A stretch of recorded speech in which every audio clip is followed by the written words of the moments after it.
Let's see. All right.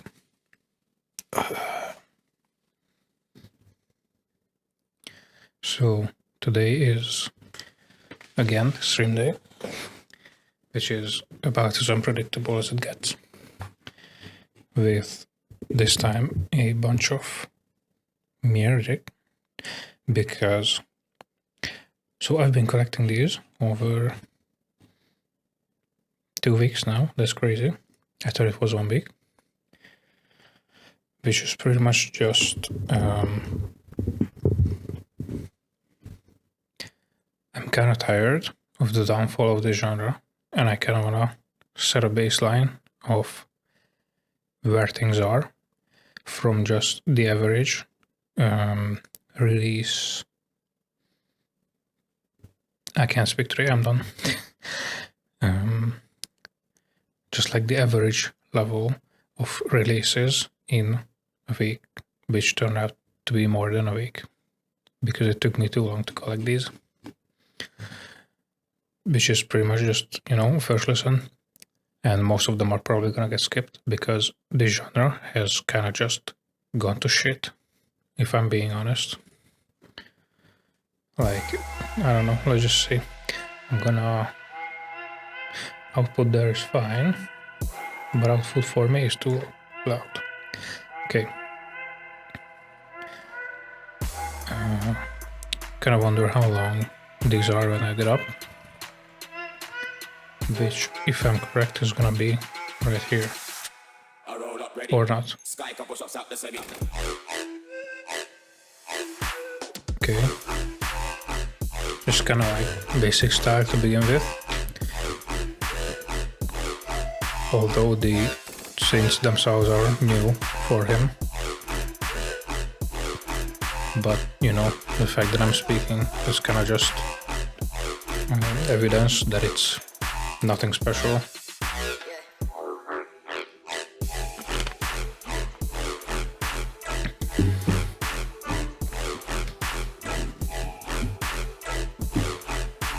You know what? I'm gonna give myself a little bit of volume back right here.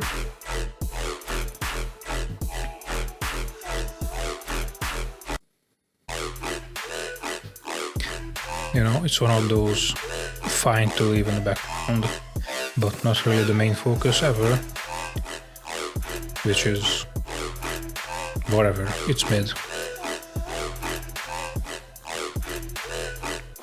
And then the second drop just turned out to be a slower version.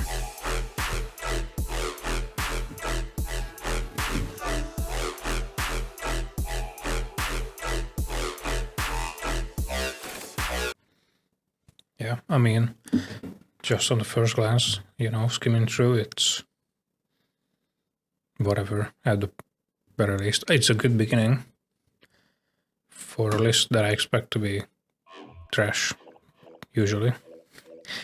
I skip over so much just to get like 2-3 songs. It's crazy.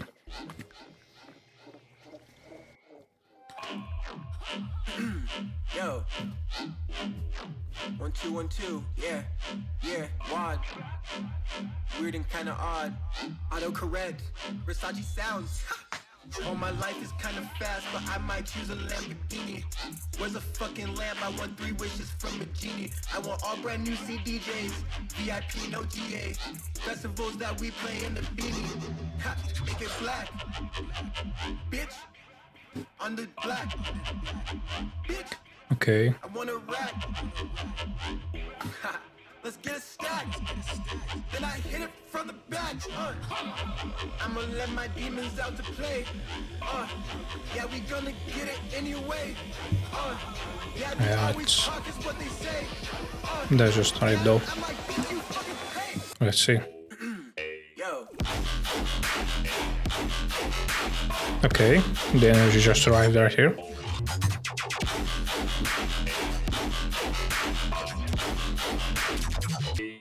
Fucking pay.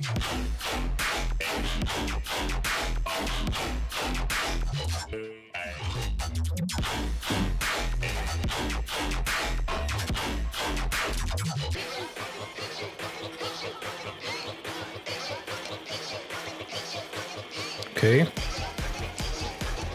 Let's just see what the setup is. Fucking pay.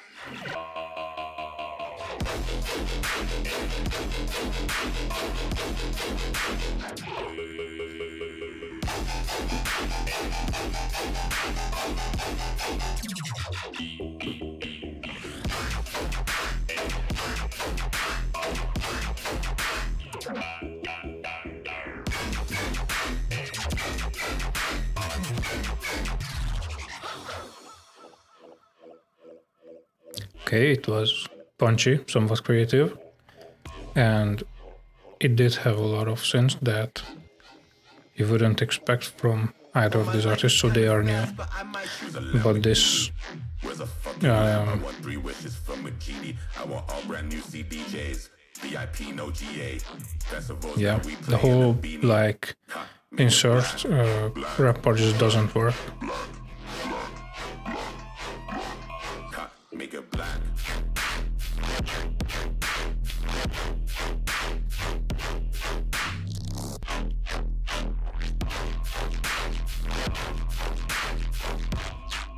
Make it black.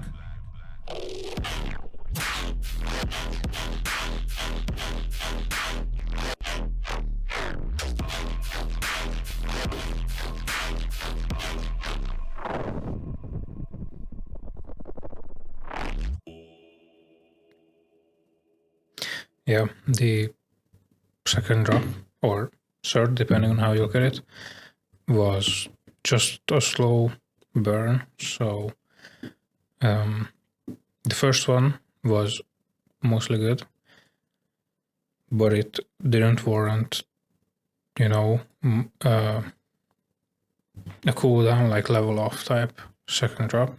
It should have been sent more up, especially with the modulated introductory voice, or I'm not even sure what you would call this section. It's just, you know, creative, but not something to really set in a permanent playlist. From a genie. I want all.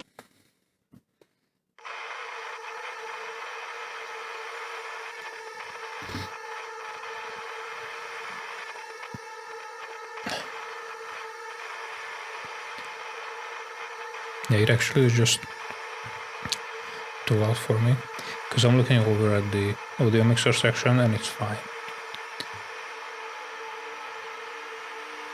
Alright, let's give him the intro. This guy doesn't release very often, or the releases doesn't make it to promote our channels very often, I guess.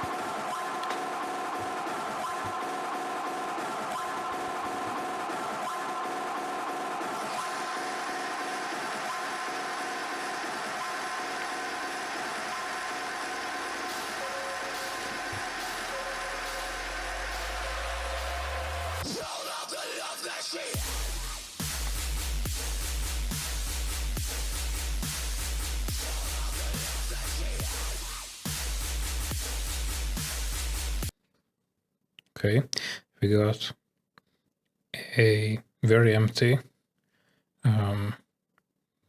but not dreamy. Well, dreamy is not really the good word for it. Not a really truly atmospheric intro. It's more like, okay, something's brewing, but then you have to switch into something that bursts with energy, which is something that a lot of tarot just doesn't really achieve because of the repetitive nature.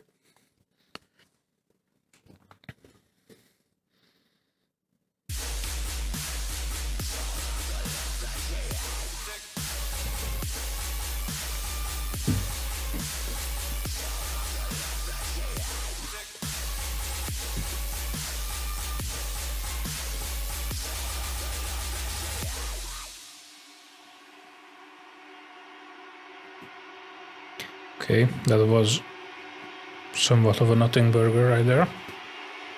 So let's see what the follow-up is.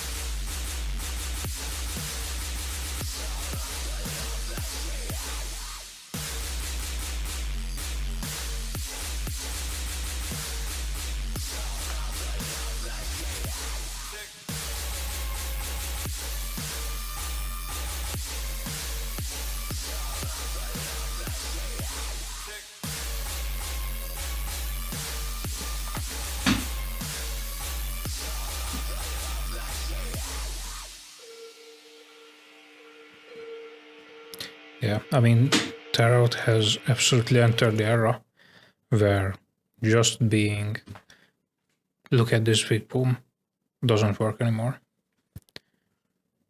So, truthfully, if you don't really write any progression to it or any variations to it, it's just gonna get stuck. You know, I know this guy's a small artist, and I'm guessing he's not, you know, making that much money out of it. That's not the point that I'm criticizing, you know. It's just something about this has to change, because there's absolutely no substance behind it other than, okay, we just took this, and then we have the formula. Obviously, most of the people are influenced by Moroder in this segment, but even under that, the influence doesn't have to stop at just sound design. Simply taking or iterating on, well, not melodies, but progressions should also be part of that formula. Because, okay, this sounds good in a club, great, but you're not going to replay it ever. And if you actually do play it out yourself, like 2-3 times, you're going to go insane after that, having to listen to it over and over again. I don't know. I guess it doesn't really matter that much.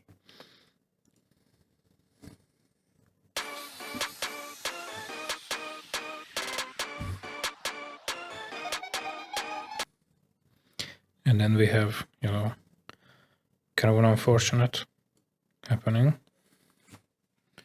with,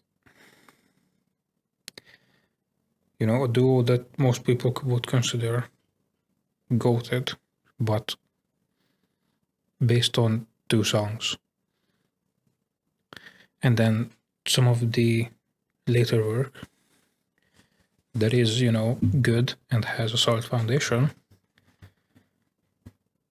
most people don't know. So it's kind of wishy-washy on if people actually like what they put out. So let's see. This is a remix, which Buried Alive does a lot better in, and it's also a collaboration remix.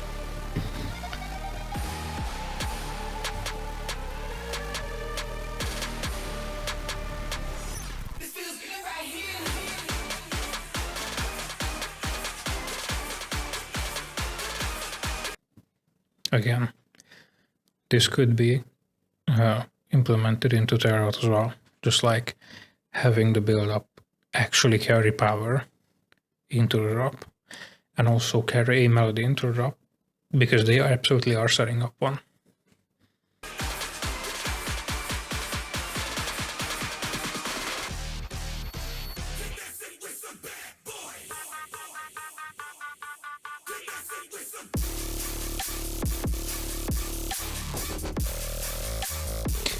And then we fall back into a hole where things have been stuck for a decade.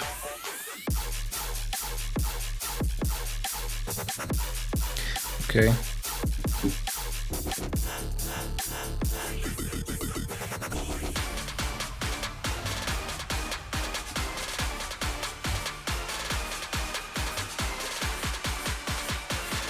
I mean, to a certain extent, I can understand that this is like a tribute type of deal to the original, but it's just not it. The, I guess, instruments used, it's not really an instrument. You get the point. Just don't feel the build-up, which was good. It was kind of formulaic, but then again, it carried energy, and then you just dropped the energy completely.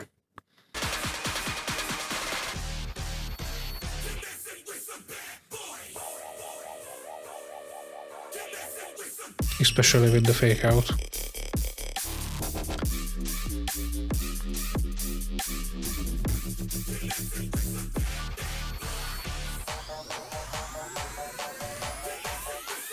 Okay, set me up for nothing.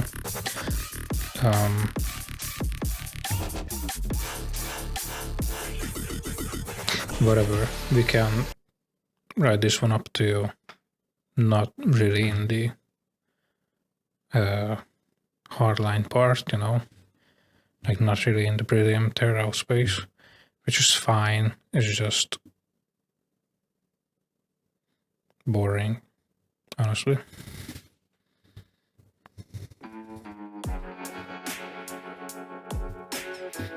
And then we again have two, even more so, previous goats that just gonna settle down and over time lost popularity with not really fans of that genre, to be honest, because the real hardcore fans are still there.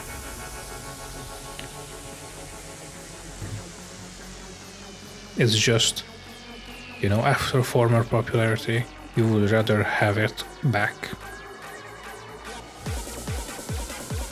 But I feel like no one actually knows how to get that back, so it's just gonna be variations of the same thing until it works.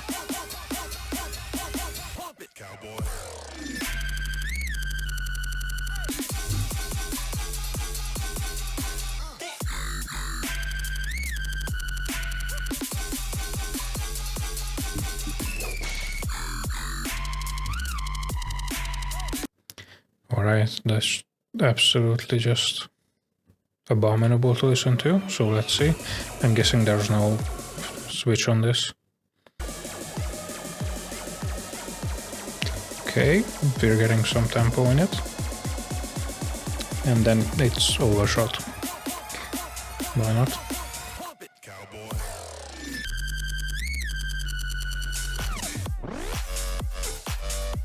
Okay, I mean that works.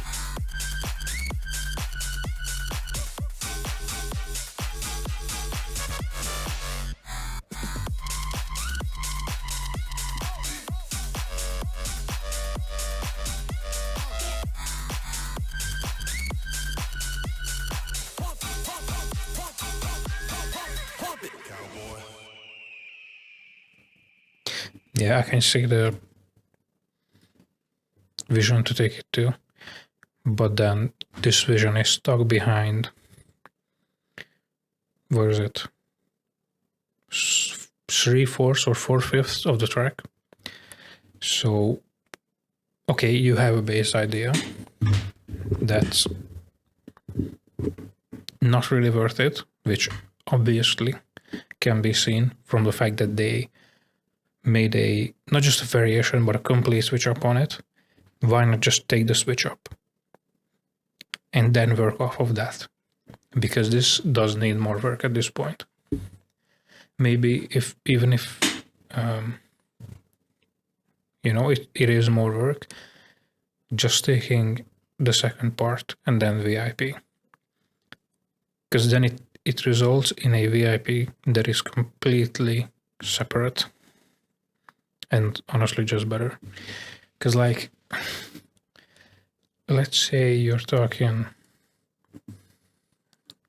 in them Spotify deal type of deals.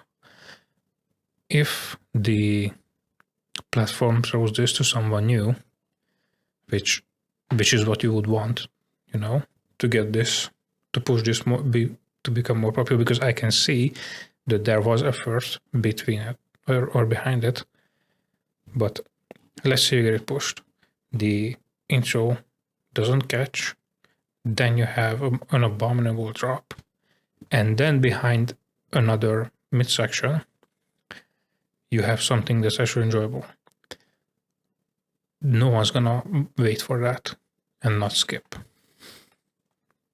which is, you know, obviously problematic, but that's what you kind of have to push for the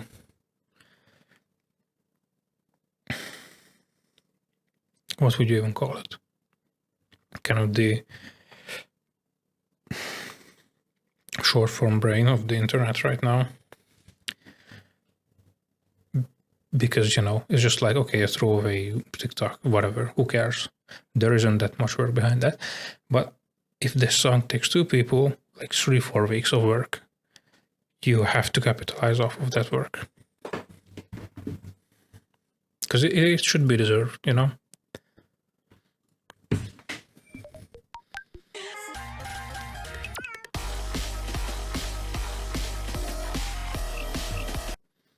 Again, this is actually probably the perfect example that it immediately gets into energy. It's not something that I do like, but it does something right, which I guess most of these hyper chime type of musics do. Not all, but most of them do actually just let's go. And that's what's needed right now.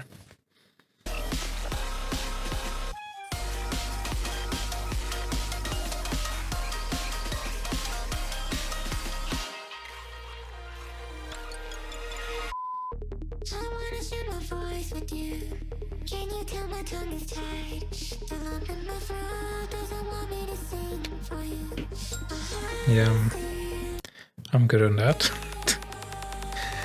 No.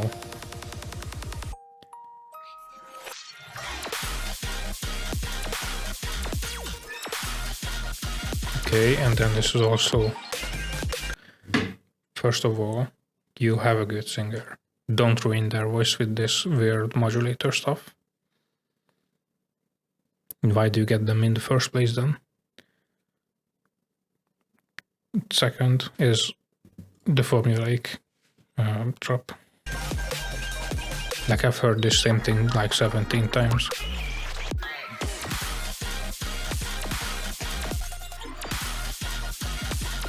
And you know, it's fine if people actually listen to it and care and like it. But like, do you actually see that growth with the entire genre moving up or not? Or I guess subgenre for this sense. I really don't see it, but I'm not, you know, in all of the numbers for these.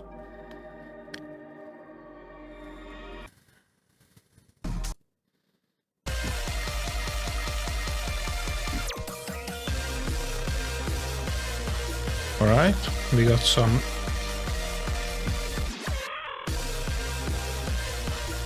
now it's getting drawn out.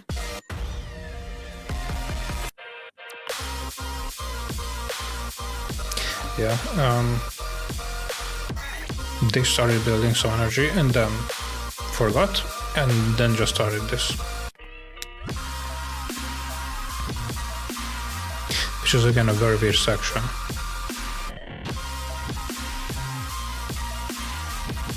Now I don't want to rag on this too much because I've never even heard of these names in like, what is it? 13, 14 years of listening to this group of genres.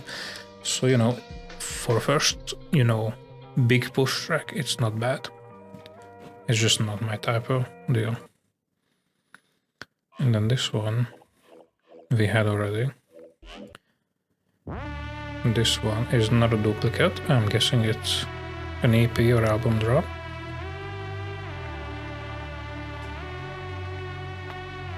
Are there any more?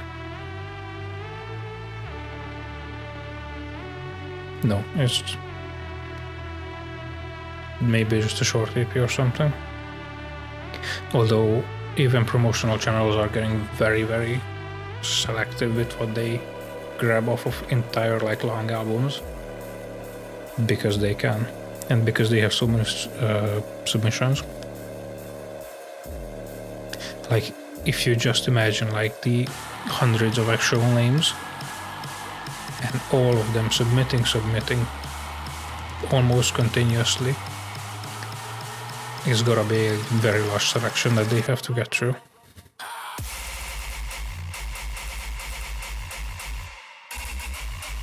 Okay, this is putting something into the start.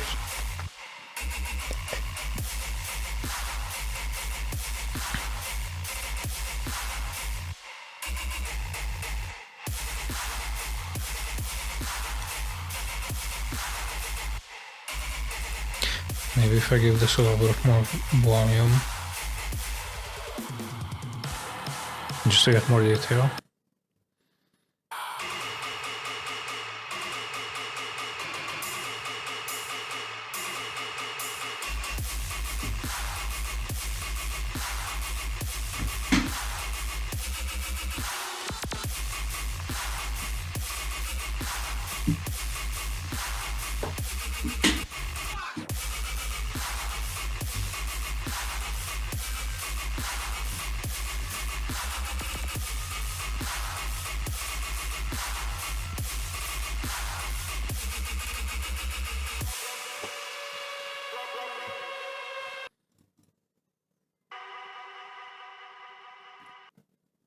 I mean, I can see more effort in this one compared to the melancholy one in terms of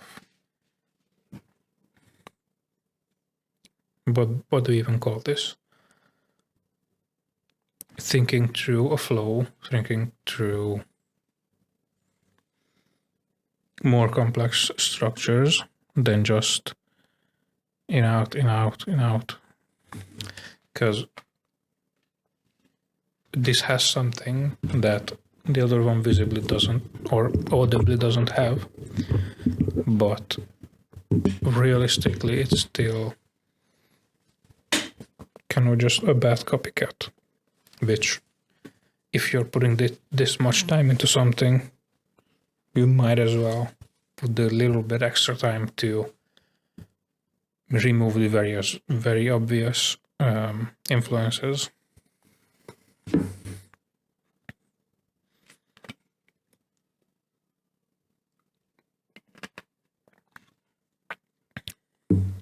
Because if you told me that this was a rough draft for some, you know, festival set, sure, but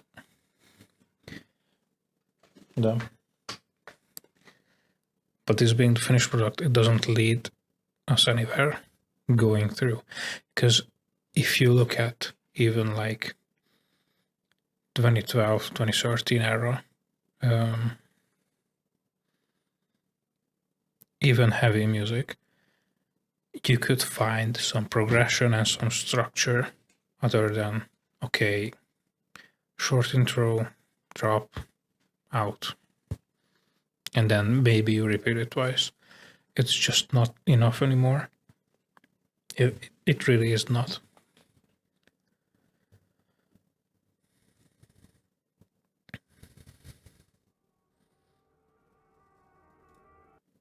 And I feel like the problem of having to master a format before breaking the format really shouldn't apply here, because most people that don't do this for their full-time job will never actually get the time and experience to break the format.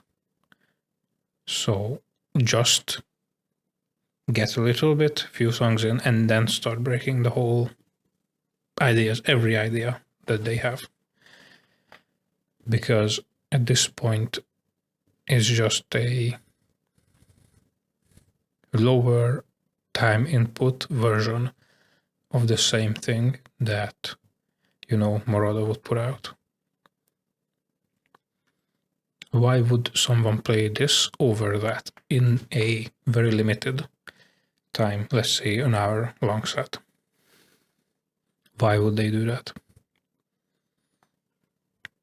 You know, obviously if it's like favor or friend or something like that, sure, but from purely a getting it heard standpoint, there is just no logical drive for it.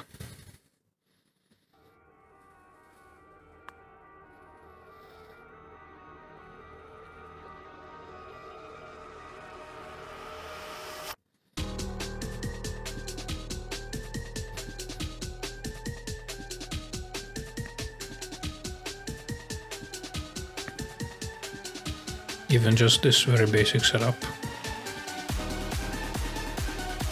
gives you more, like, you can hear it, it's very formulaic. it's the same thing, but it's better than absolute emptiness and just like wee-woo whatever noises. It's just not it.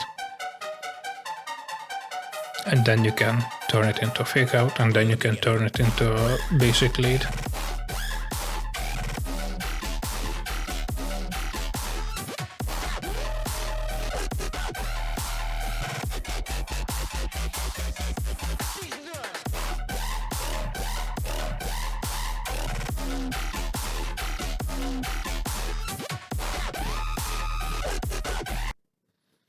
And then where one excels, the other fails, and vice versa. Just the selection of sounds to make the idea heard don't exist here.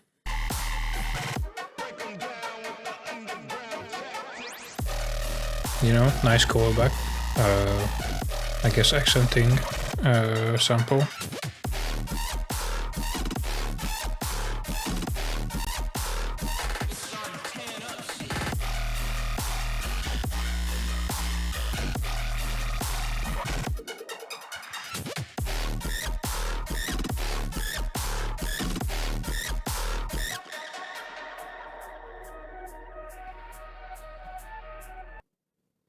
Yeah, I mean, just the progression alone got me to listen to the entire thing, even though most of it didn't work.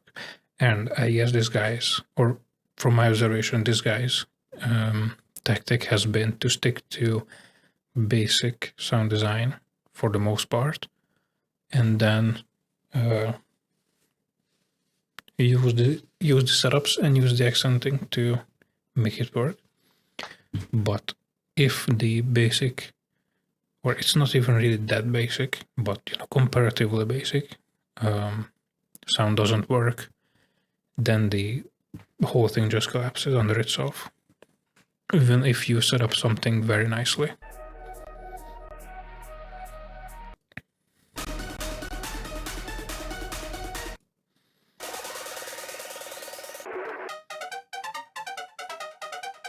Okay, we're getting some variations on this.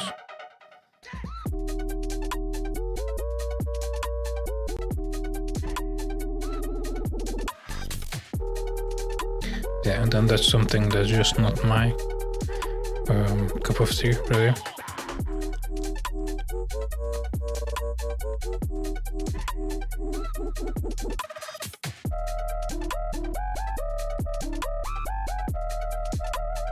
But it is somewhat of an interesting switch, or I don't know what to even really call it. It's not really a fake out. It's more like a, you know, something surprising to put in. This works far better than putting in like hardstyle or something like that, because those pretty much just ruin any track. I mean, this track wasn't gonna make it to any like super restrictive playlist, but then the whole, it's not even really house, it actually is just hardstyle that they do this with. They usually put it as a second drop to songs that might actually make it if it was on the second drop, which is insanity,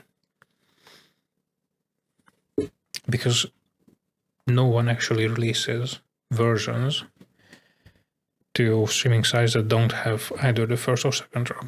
So it's like you're disqualifying yourself after putting in insane amounts of work to the first drop. But if you want to, go ahead. No one's gonna stop you. And the thing is, the fans of, you know, generally dub are gonna listen to the first, are gonna enjoy it, and then disqualify the song with the second drop. And then people that are fans of this whole, you know, thing aren't gonna make it to the second drop to listen to it ever. So you're just kind of making it because why not? The problem is that there's not much artistic expression in throwing that into a different genre. It's not really about the different genre, it's about not fitting in with it. Because you can fit metal easily, you can fit rap very easily. But just mindless stomping doesn't work with this. You have to put something, because the age-old critique was that those genres are also just mindless stomping. And history, there's, not very long-term history, the things that actually survived were the non-rhythmic mindless stomping. So you're just going against your own interest at that point. I'm grinding my teeth, wish I'd see you in my dreams. The storm came too fast. Woke up remembering. Okay, I'm not really digging it, but it's not being ruined by some weird vocalizer. I'd have you by my side. Is it worth another try? Don't wanna say goodbye to the right person, wrong time.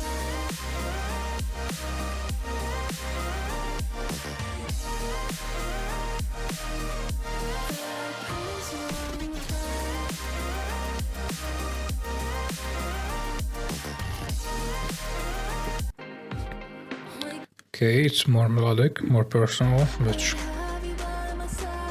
there really isn't much of a problem with. It's just usually doesn't hit for me.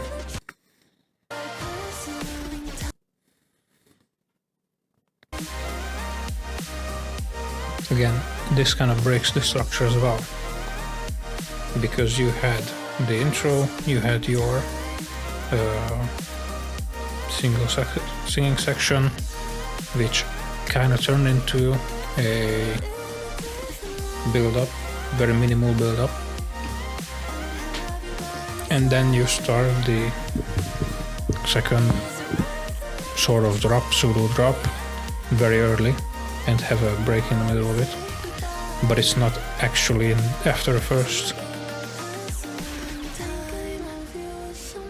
Just this simple variation would add a lot more to how the styles of music as well. We didn't break, we shattered, but the light always came through. I can't believe there's gonna be a world without me and you. Okay, I mean, this works, just not my deal.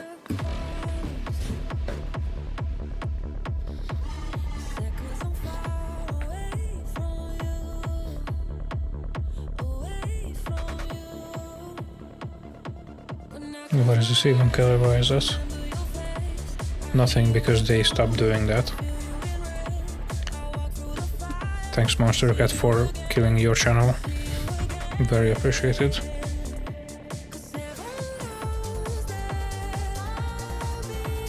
Damn, I'm getting salty over it actually.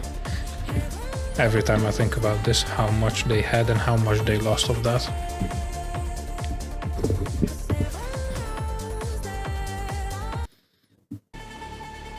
Okay, extremely generic, let's go.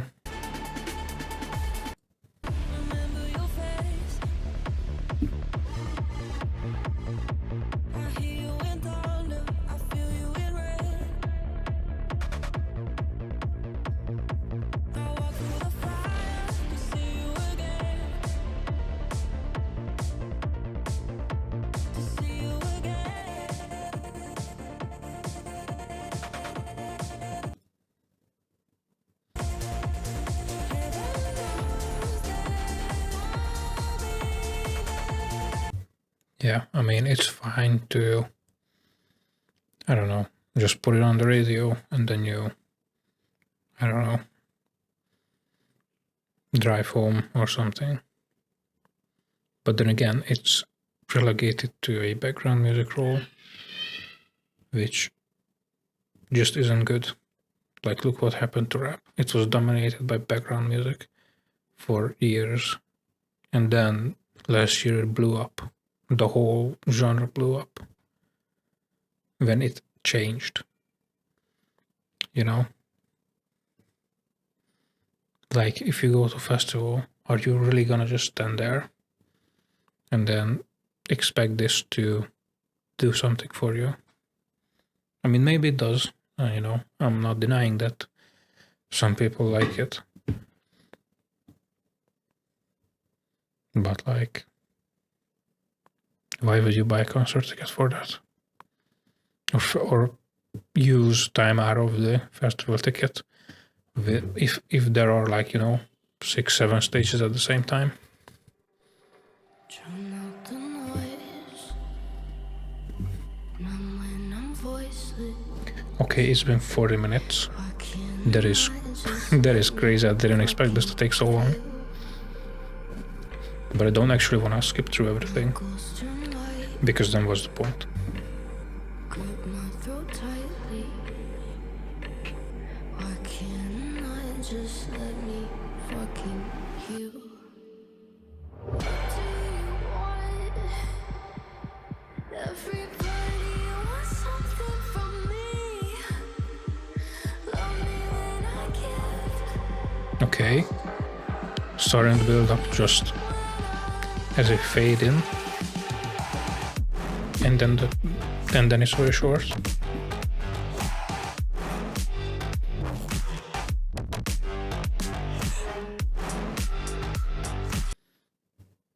And then into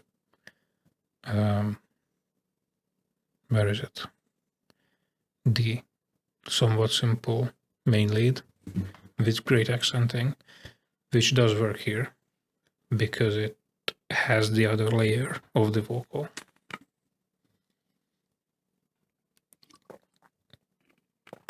And also it's just a better melody than that one was.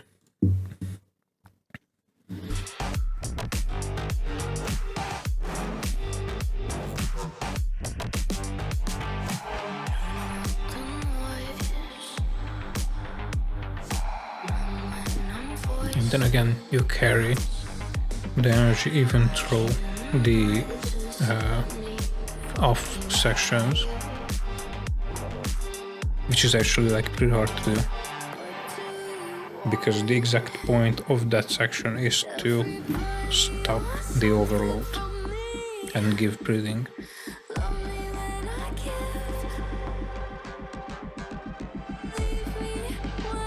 Again, nice lead in,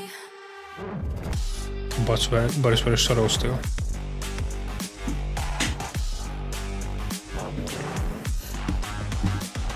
The variation is just enough not to play the same thing.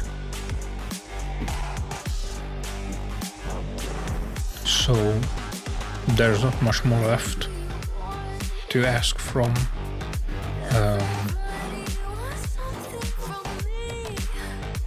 something that works on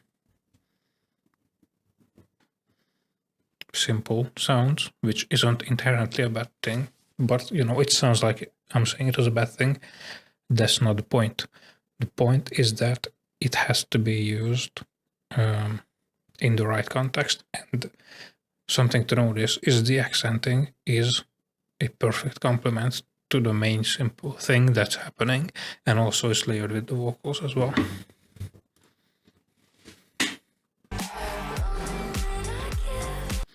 And again, it doesn't require some exceptional vocalists who have, you know, extreme salaries or pays that they require, because, you know, a few people probably heard of this artist, but not that many. Like, or maybe I'm just uninformed. I don't think so.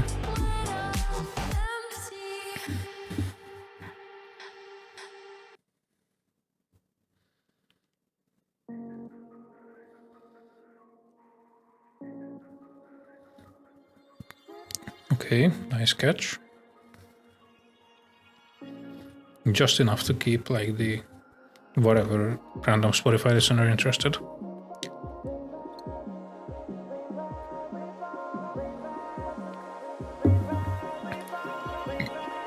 And also you're calling back to somewhat of a classic.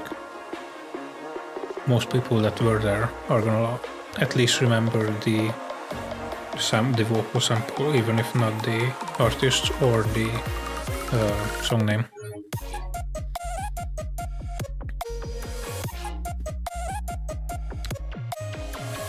Nice distillation of the bass melody.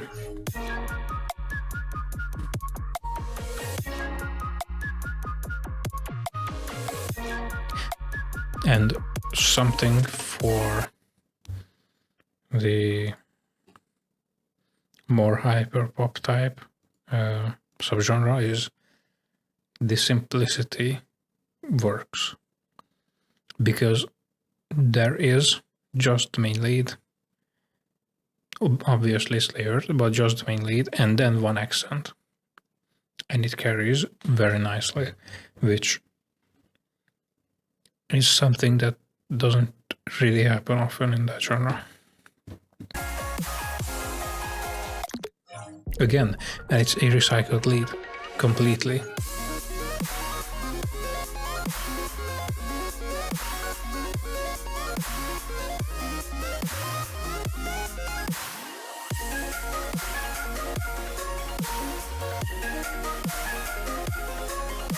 And then you get a little bit of variation on it with the, I guess it's some sort of filter or vocal enhancer, but it did serve as like 20 more seconds with the same thing happening with one more act or effect added.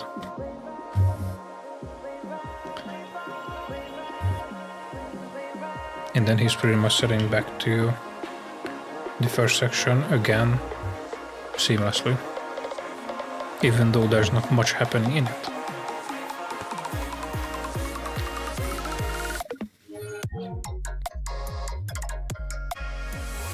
Then we get something new, which,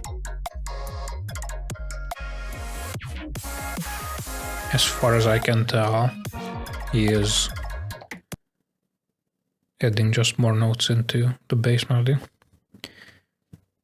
which is risky at some points, because you actually have to compose it very well to work, and it works to a medium degree right here.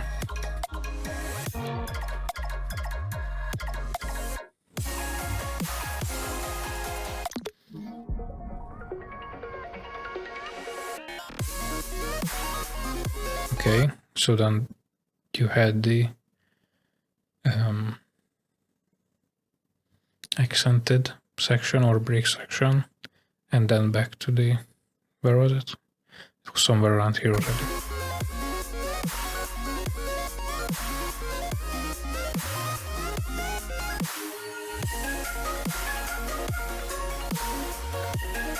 Again, this was used as well, and then doubled. And it works because the section before it introduced a lot of variety, even if it didn't in time land perfectly. It did set up a very nice so copy paste, not really copy paste, which is, you know, just the excellence of great structure that, first of all, first carrying is the bass melody. Second is adding great and simple variations, and then using a more complex section to set yourself up for a replay of the simple section.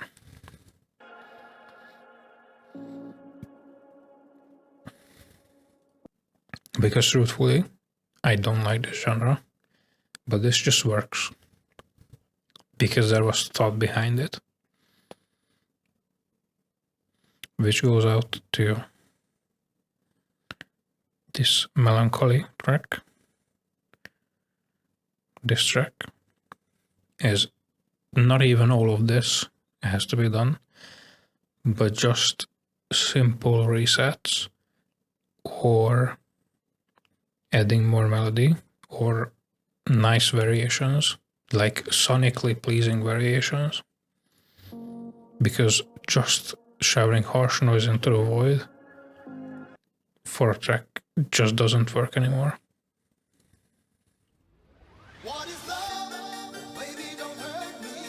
Okay, immediate classic callback, which is gonna grab the random listener.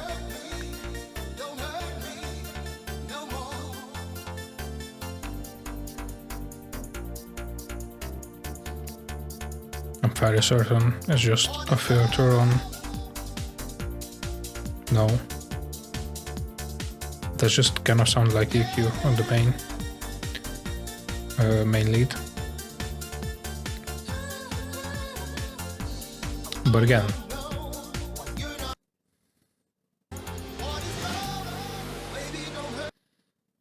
okay, so you do have to clear the sample, but this was 50 seconds of just the bass thing being played with an EQ on it.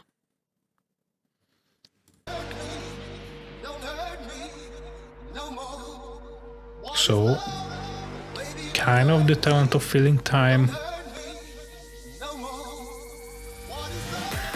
but not really. Very sudden.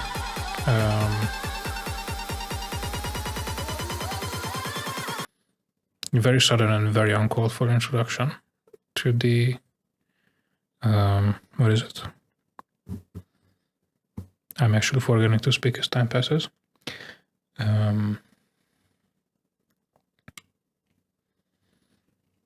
To the build-up, which is not pleasing to listen to either, and the basic. So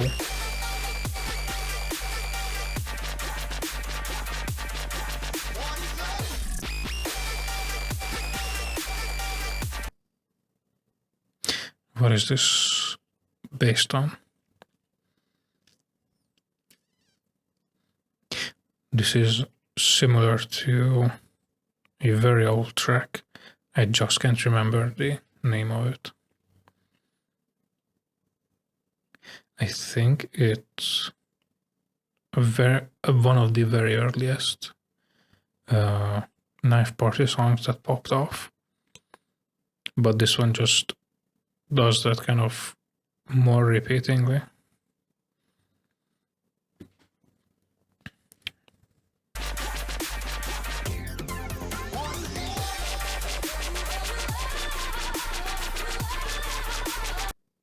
Yeah, you're not feeling the vibe of the sample that you're building this entire thing around because you're using it so heavily.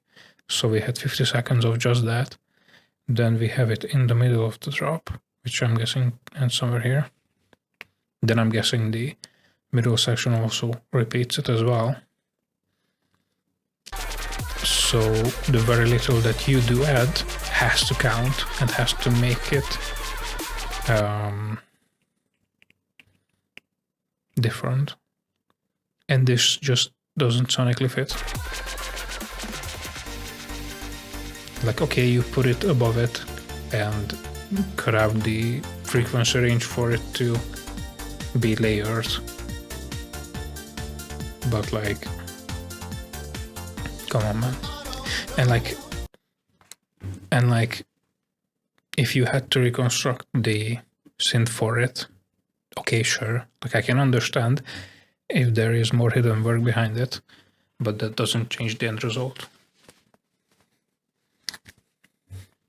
It just shows that you put more work in.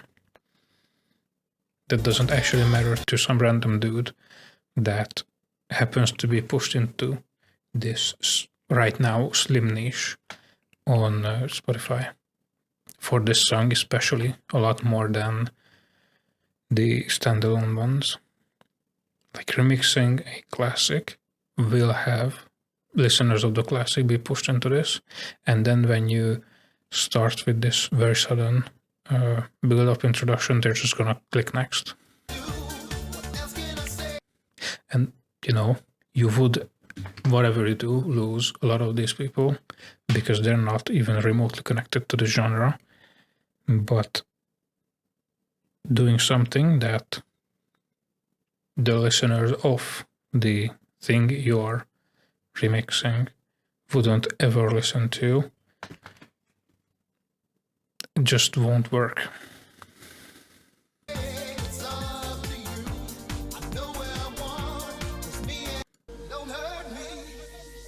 Again, he just used it again. Very harsh introduction to the build-up as well. And very formulaic build-up.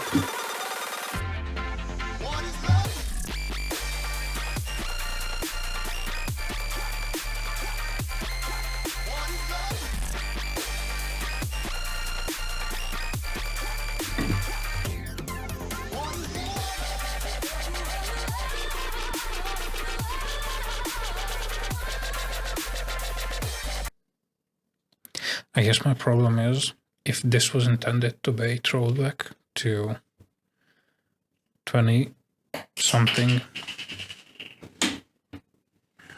I don't know, 2015 and before remixes, that has to be now done with a higher scale cap than 2015. If that makes sense. Just a sec.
Okay, sorry about that.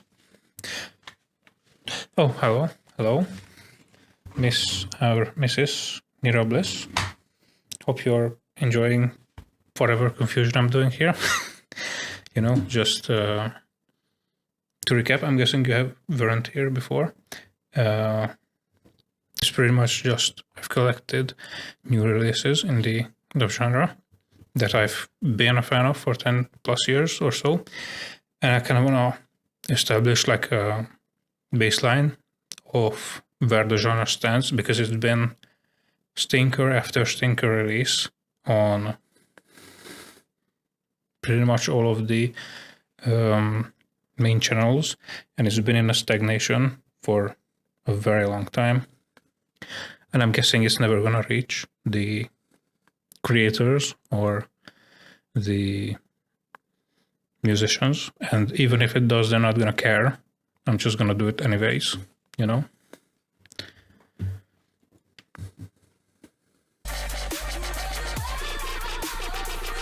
Okay, so been over this. It's pretty much just not up to today's, I guess, standards of remixing. I'm kind of, you know, kind of went through this already, so I'm just not gonna repeat this.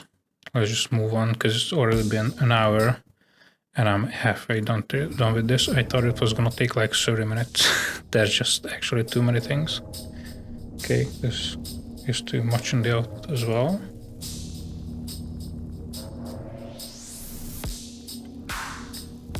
I took this to half of the volume in Wavelink and it's still the same output level in OBS. That doesn't make sense, but whatever.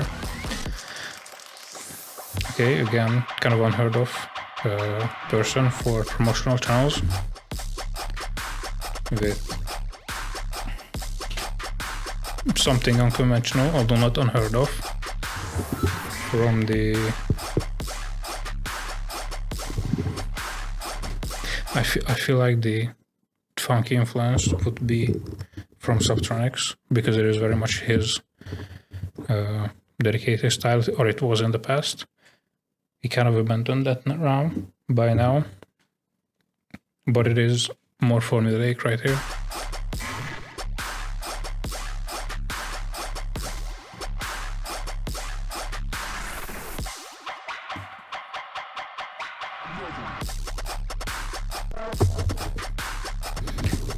Kind of a weird lead-in,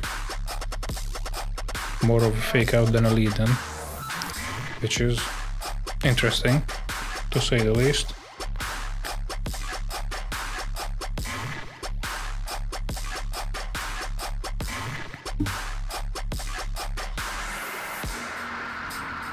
Okay, the accenting was kind of empty. Well, not empty, but lacking variation, which would be needed for a one lead track.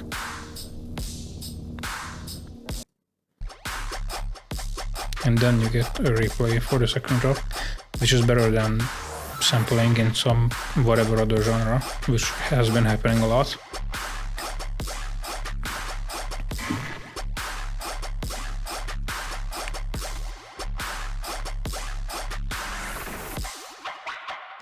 Okay.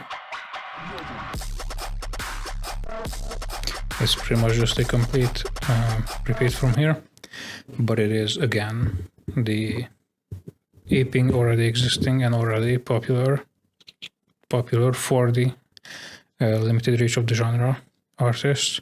The same with this guy, very rarely releases anything, and then lately in the last 2 or so years it's pretty much just been aping Moroder and doing it worse, which doesn't work. This guy actually had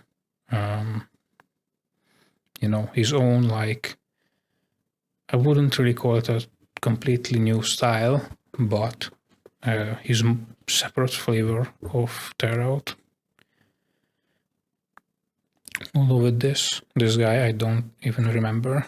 Maybe he could have had 1 or 2 releases here or there, but they haven't actually stuck. So it's either completely new artist on here, or someone that has switched up very much to the point of being unrecognizable with the old tracks.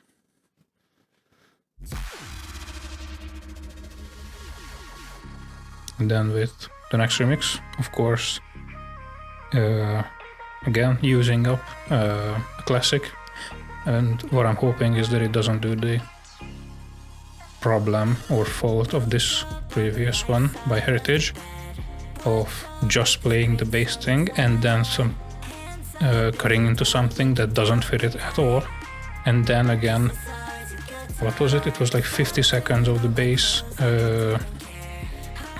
song, and then an abrupt cut to a build-up that didn't fit it, and then an abrupt goddamn. Yeah, it's visibly 8 p.m. A cut to a completely different drop as well. That, if it doesn't sonically fit, it doesn't matter.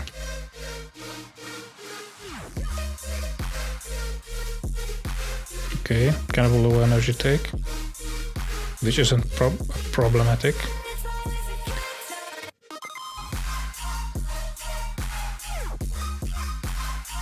Very much unexpected from this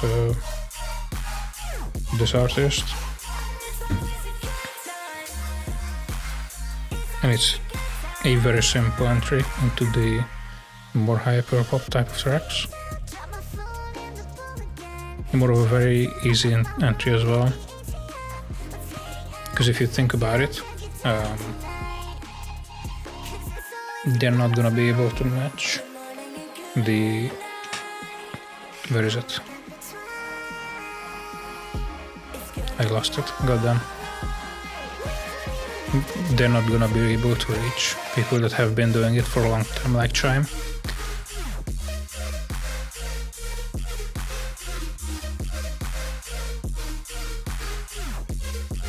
Yeah, I mean, it's simple, somewhat flat, but it's kind of hard to hate on someone trying a new niche, especially because musicians that have been in multiple, you know, let's say melodic, let's say very vocal focused, and then back to very heavy stuff.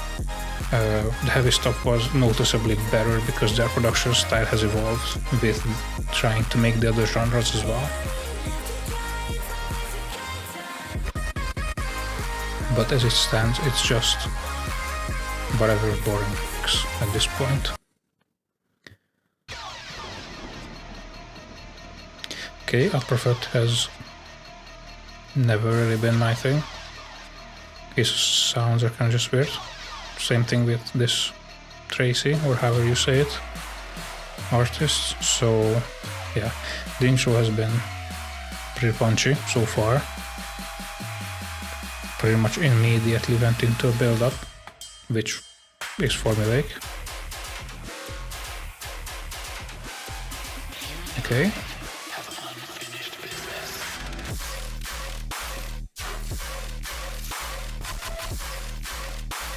Very choppy.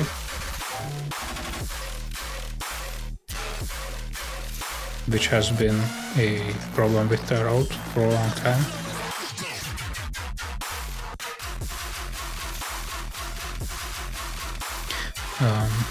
Somehow I'm just not. The problem with choppy Tear Out is that it takes you out of the immersion of it. Again, this mid build-up introduces a lot of movement in, which could have just been done earlier.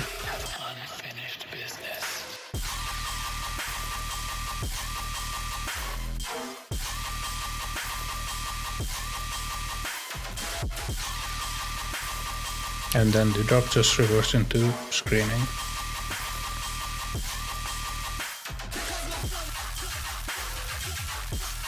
Okay, this should have been pushed earlier, pushed further.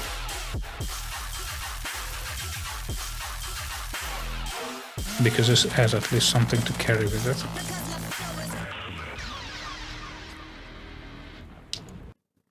Yeah, so this could have been easily pushed forward and just maybe use the first section for one play, then cut into this with just a fake out, just putting more power maybe into the mid drop section, because this did carry a good amount of energy through it, even if it wasn't sonically very good.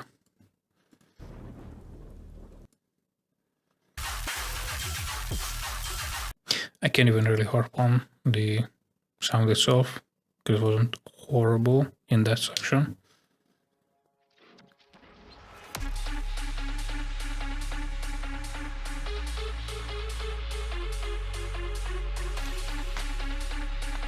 Alright, very dark influences for the intro or so.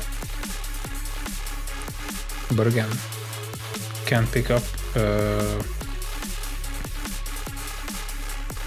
very much power actually.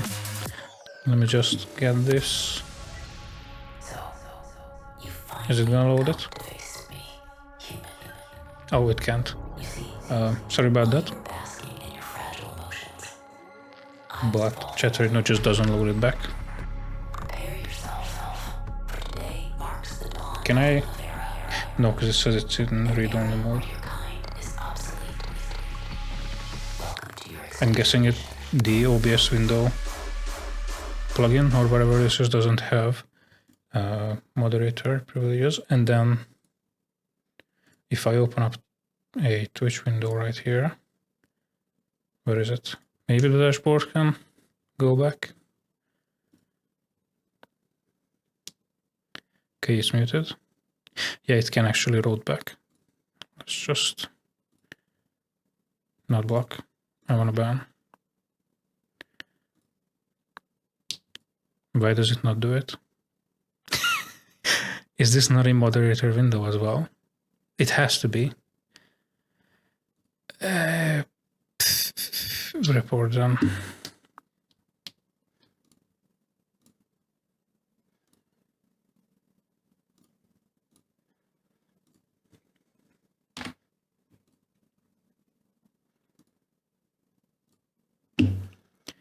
Yep. I don't know why it doesn't allow me to ban here. And then Chat Arena is just dead. Because it doesn't load off of the main Twitch server. It has to load into its own cache, which it can get from other users. There's just not enough users in this Chat Arena panel. It is what it is. Okay. Kind of got distracted off of this track.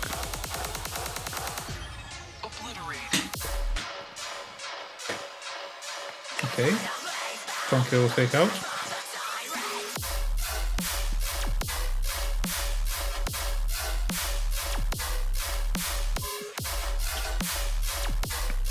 Yeah, it holds the main drop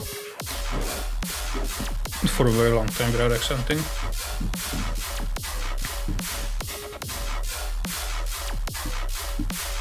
Okay, remember to have Chat Arena open.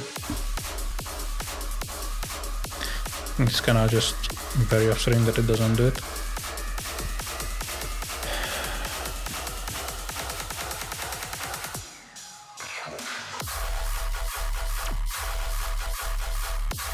Alright, short video section with a somewhat seamless transition actually from the short build up into the drop.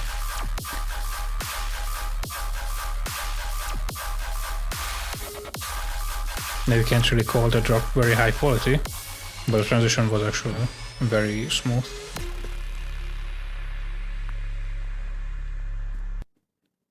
Yeah, the very hard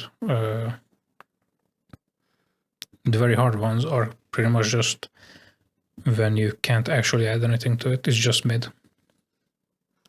Like, I don't know.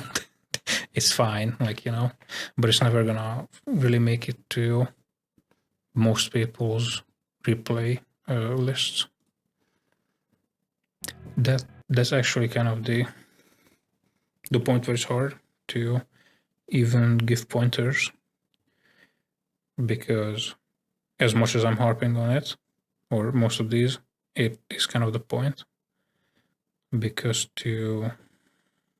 where is it?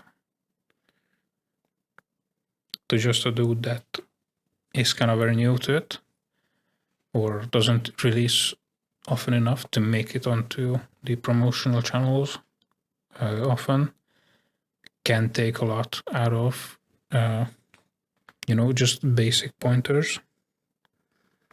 But someone that's already somewhat established and already does a lot of things correctly, and then still can't punch to whatever popping off on SoundCloud, it's really hard to even give good analysis to. Which is a similar level to Nimda, because his head collabs with pretty much all the goats in this, and then it didn't matter.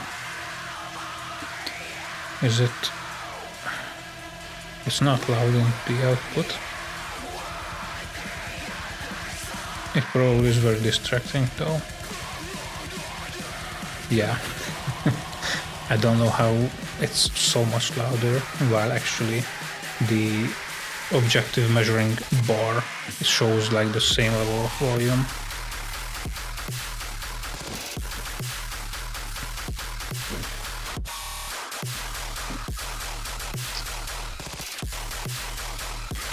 Okay, so the problematic part here is the same as, or the main problem is same as for this guy, minus the aping Moroder part, because Nimda is very much doing his own thing, kind of with Versa as well. It's just shouting noise into the void and hoping it sticks without much given to composition or leads. The problem is that it's just not enough anymore.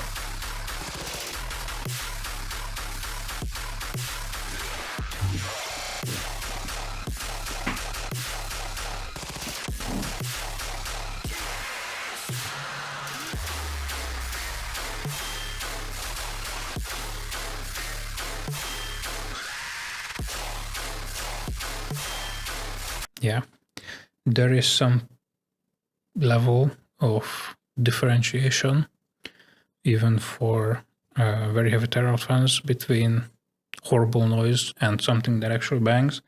And the problem is that this guy has done it before. YMV3, I don't even know how to say it. Not many times, but Nimda, Versa, those types of artists very much have done that. And I just do not understand what truthful the difference is that makes it so they can't consistently achieve that. Or maybe just one man's harsh noise is another man's banger, something like that. This is absolutely unlistenable though, I'm not gonna lie.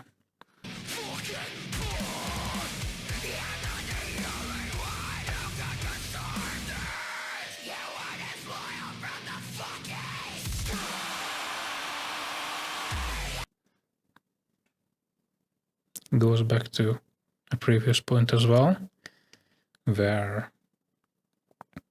adapting other genres for variety or more accenting or just interesting sections works very well here for metal, because this is the standout section in this so far. And it works with trap as well, very well. It works with melodic stuff very well. Where was it? I think it was this one, where the rep section was just implemented very poorly. And they tried a weird vocalizer, vocal synthesizer, or vocal mask in the second section that just didn't really add anything to the already bad rap. Because this implementation works mostly well.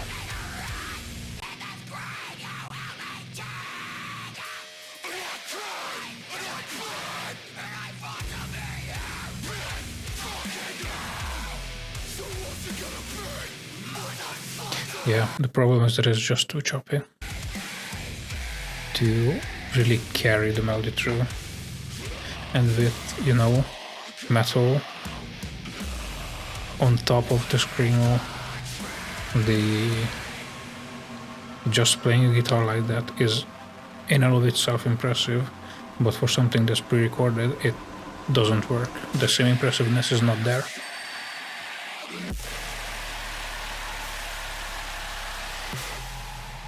Okay, kind of a nice overcook for what it is.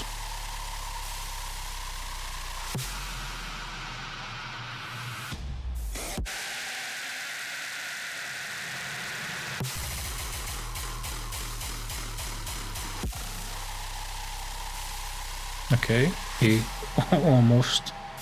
almost turned on his ability to make progressions for the end. Just to show you that it could be done if he wanted to, or some shit like that. I don't know. Okay, this is from the more melodic later section, which, yeah. Yeah, that's just not my thing, I'm not gonna lie.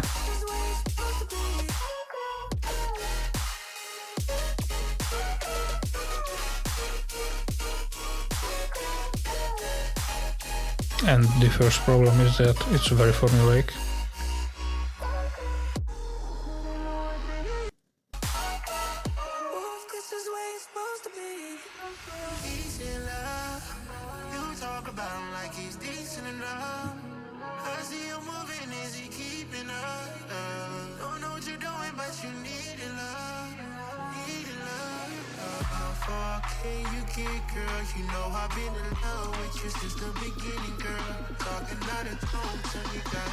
Alright, we'll give it a chance here. Maybe it does some beer switch up or something like that.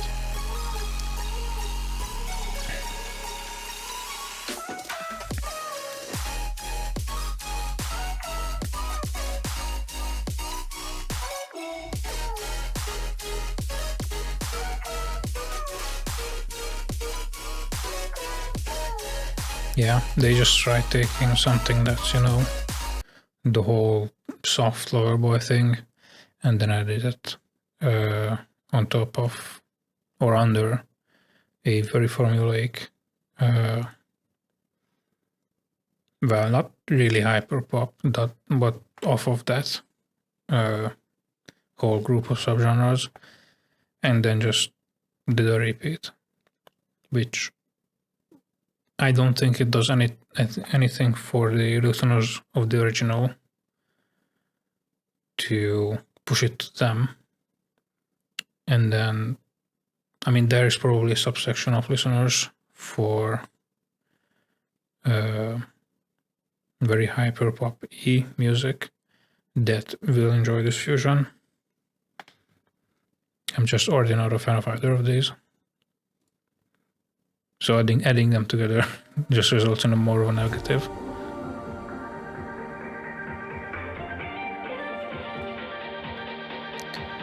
It's been nearly an hour and a half. That's crazy. It's just gonna take at the very least 2 hours to do this. I'm gonna have to give this a bit of a boost because it's already 8 PM. Okay.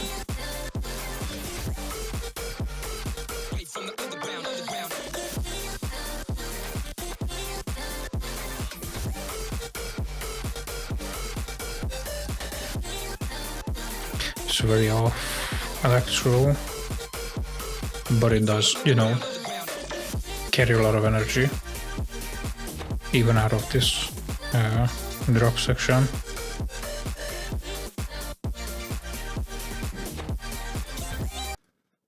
Okay.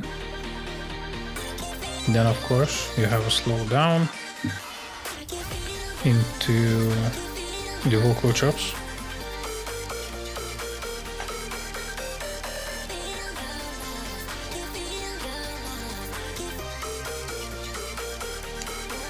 I just really don't like the bass sample that they used.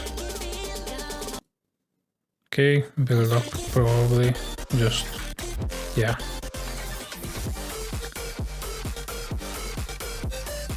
Setup works okay-ish, and then you get a repeat of the drop.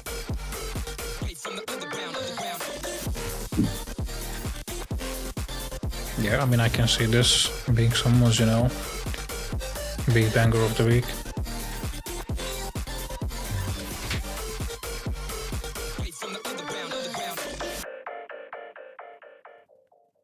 I mean, even if Monster Cat did step away from heavy stuff, they do still discover talent from time to time.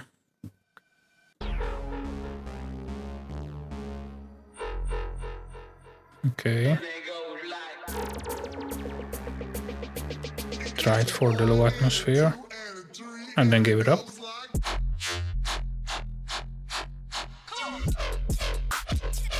Very dry.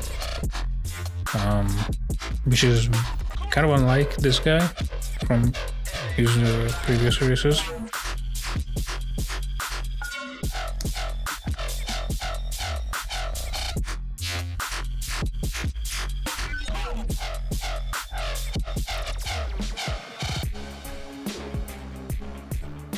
Yeah, I mean, honestly, that was kind of a nothing burger right there.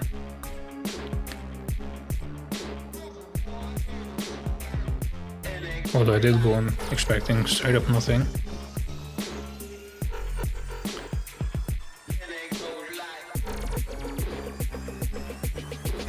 Alright. Going to second right round. Toasters, kind of later. So the structure is not very disturbed here. It's more just experimental sounds for this artist. The whole composition just gives out under him not having a lot of experience with these more experimental wonky sounds. Okay, and then is it just a long outro? Yeah. Alright, something from Roundtable.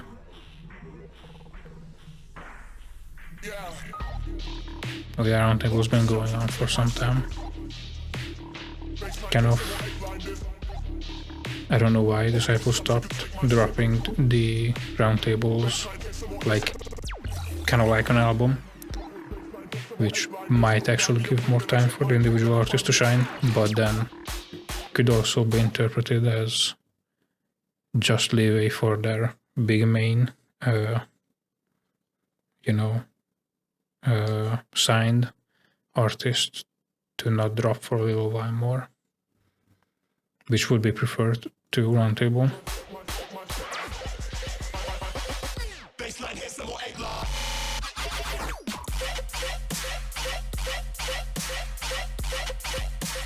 Yep, that immediately doesn't work. Even though it was, like, sounds very similar to this, have been in more complex compositions and did fine before, so it's not even the sound's fault, it's just very simple. Accenting is fine, I guess, for rhythm type.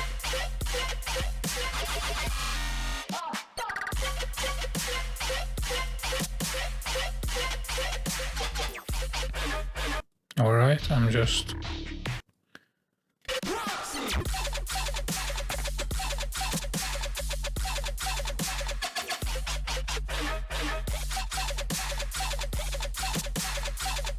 Yeah, I'm less and less sure of what the vision was here.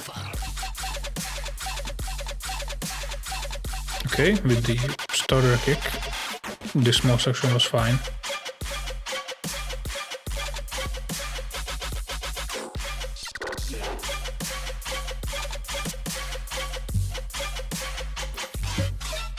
And then with these small variations and accentings on the bass sound, you can kind of get into more of a not really labyrinthy, not really funky, but more varied thing. And then the intro just doesn't exist, or the outro just doesn't exist.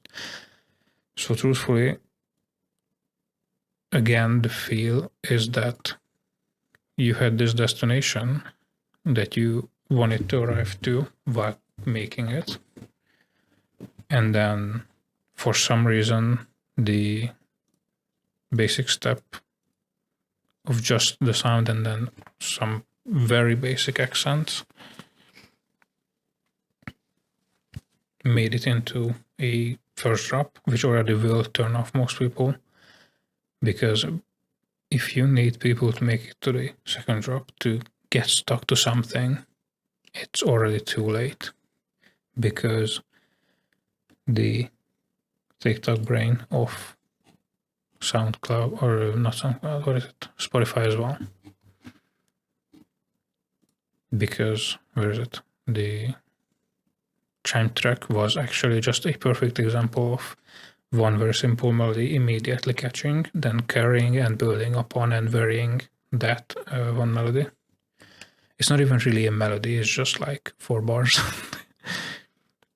But even with that, it worked. And then this just gets you lost in the, what is it, 2.5 minutes to get to the part that actually could be enjoyable because of, I guess, traditions or common advices of building the sound up to something, which could be fine, it could work if the simple variations of the sound and the melody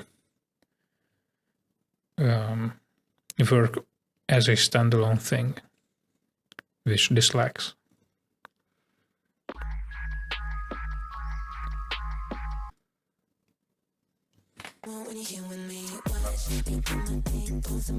Alright, more of a low power track from this Ahi guy.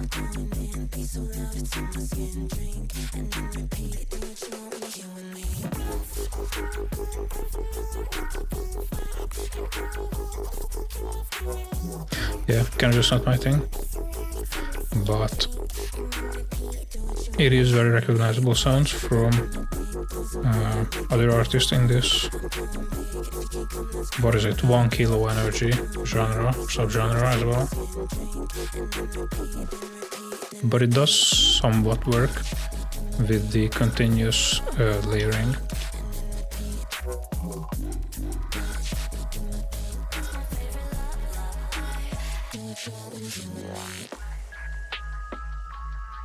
All right.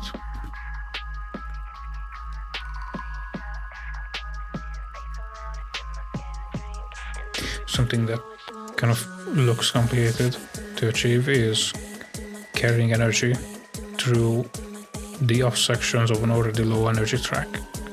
But it did kind of work here, so I'm not gonna complain here.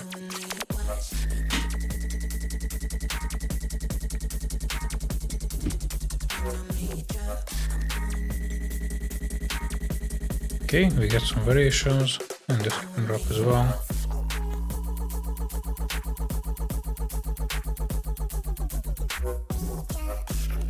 Okay, the visualizer is kind of getting on my nerves after an hour and a half. Yeah, not really my thing, can't really complain. So we've had one of these, where is it? One of these combos very early on. Yep, Dr. Plea and Flux Power, kind of off of the peak of their popularity. Reserved into this niche as well. After the whole, you know, festival banger. What is it? Bedlam being popular around 16, 17, maybe earlier too a bit. Okay, basic setup here, but it's not horrible.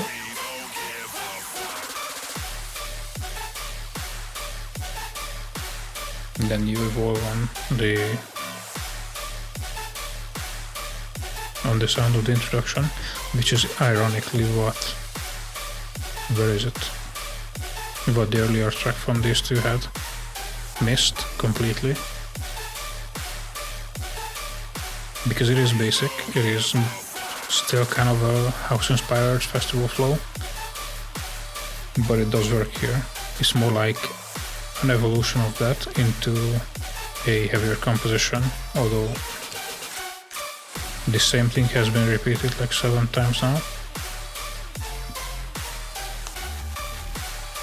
without any accenting, might I add.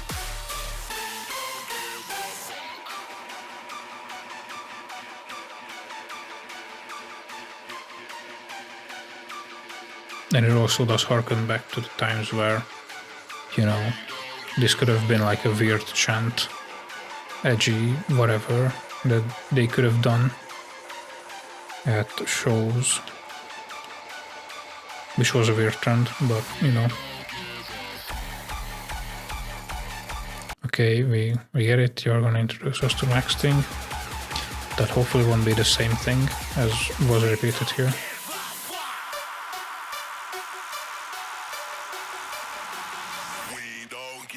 Okay, more drawn out. And then I'm hearing some more layering here. Right time to join. I was just about to end. Okay, so what's happening is that I've been collecting some songs in the dub genre and their immediate cousin subgenres, and then just setting like a baseline for them, because these genres have been losing popularity and kind of stuck in the same place, which isn't mattering a lot in the whole scheme of things, but I did actually love these back in the day, even if they were very much simpler and what do you call it? Very much simpler and kind of worse in most aspects. But that's kind of the problem, that the people that did pay attention back then lost interest because it wasn't good enough. And then now that a lot of strides have been made by certain leading artists, the people are not there to listen to it. And then they even actually give any chances to the smaller artists as well. So, yeah. And also another problem here is that with the whole Spotify algorithm thing, artists will now have to catch people in like 3 seconds or something like that.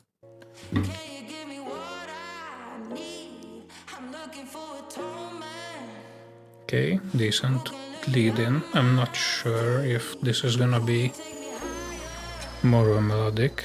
I've seen this name before.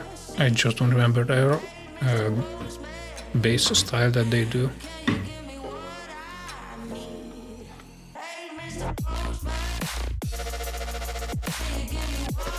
Okay, similar old wonky festival type of beat, which is interesting. We've heard a lot of that, even though I'm only focused on, you know, the right type of stuff. Somehow the promotionals are getting back into these more.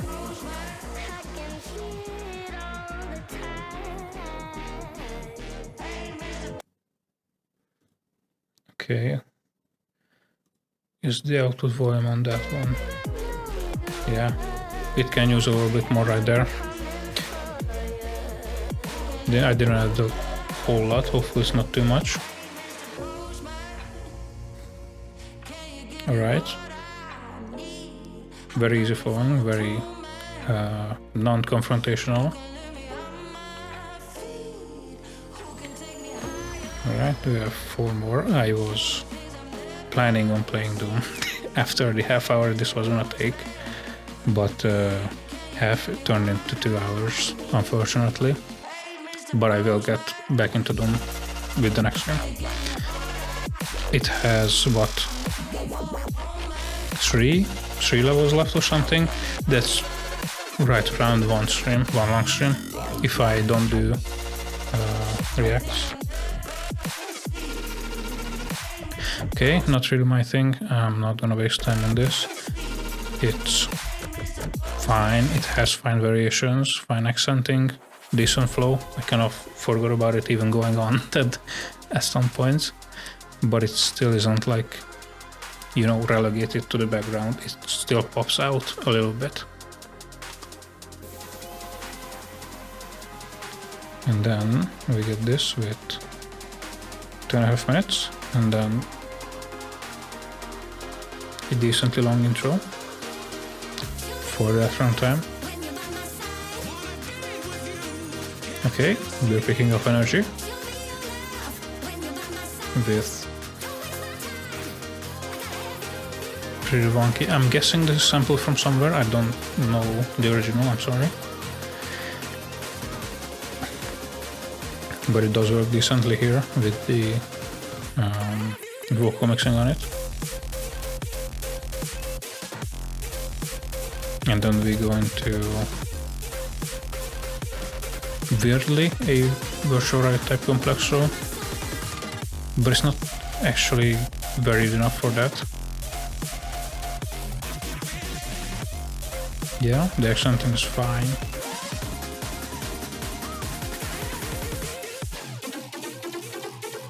Alright, we're getting variation as well.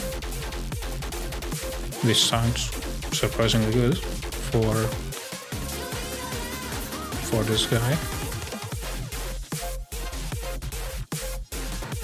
Okay, another flip, some more power to it.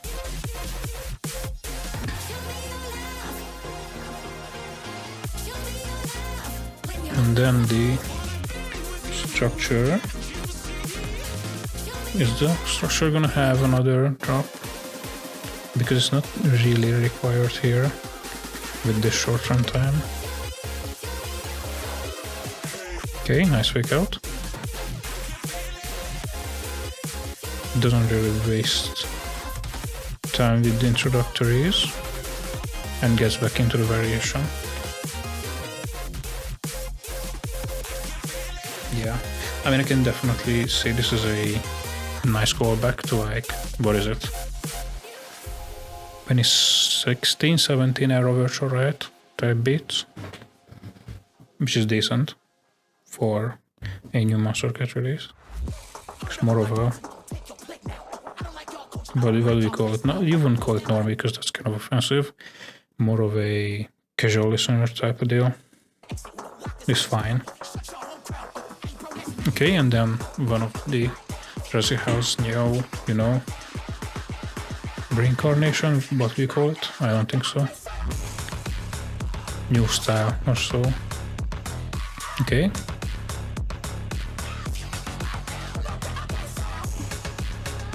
Very much kept the G-Rex influence. Very much not the Stu influence, thankfully, I'm not gonna lie. Where is it? Let me just...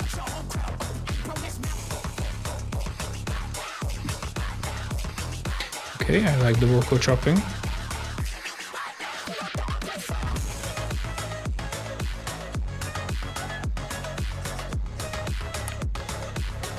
I mean, I don't even think I could call this a drop, lead out, but it is a nice evolution of the previous section. Okay. And then we get back to what would be a low energy section carried through with the rap, which is not good particularly, but it does keep energy up into a breakdown of the bass song or bass song's lead.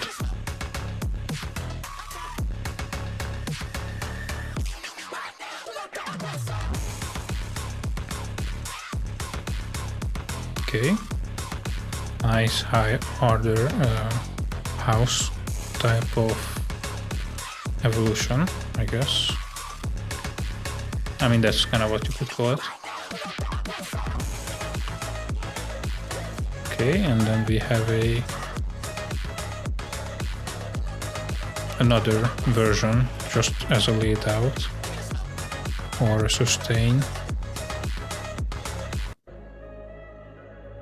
which then just fades out, you know.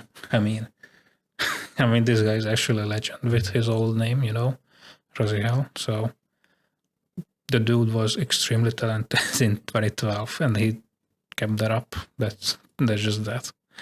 I don't really like the whole new wave or whatever, but I guess he knows that is different enough to warrant a name change. And you know, artists evolve, it is what it is. He can't keep making the same thing for 10 years, 10 plus years, because then that goes out of fashion and just becomes not wanted.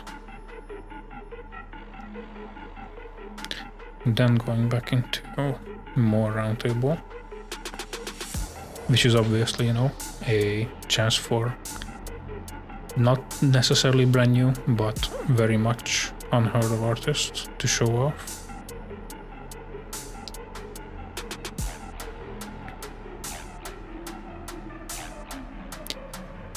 So this... Okay, so this was just kind of the run out end of the Roundtable album drop.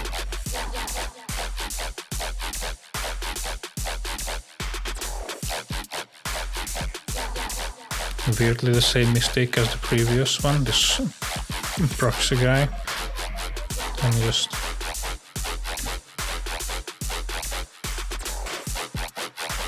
take some of the audio space out of this. Can't you feel it?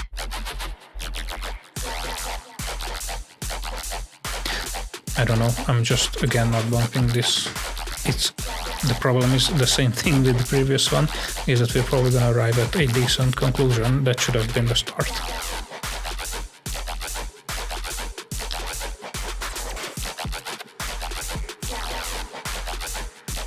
Yeah, I mean, it's not doing a whole lot for this one. It's just a very basic sound that has to work. We've seen it work even within this very overly long stream. Where is it? It was before this Retrovision one. You really want to kill me? I mean, mainly with the chime track, obviously.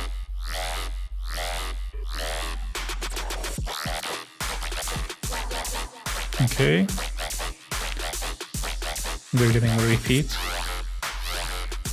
with different offbeats.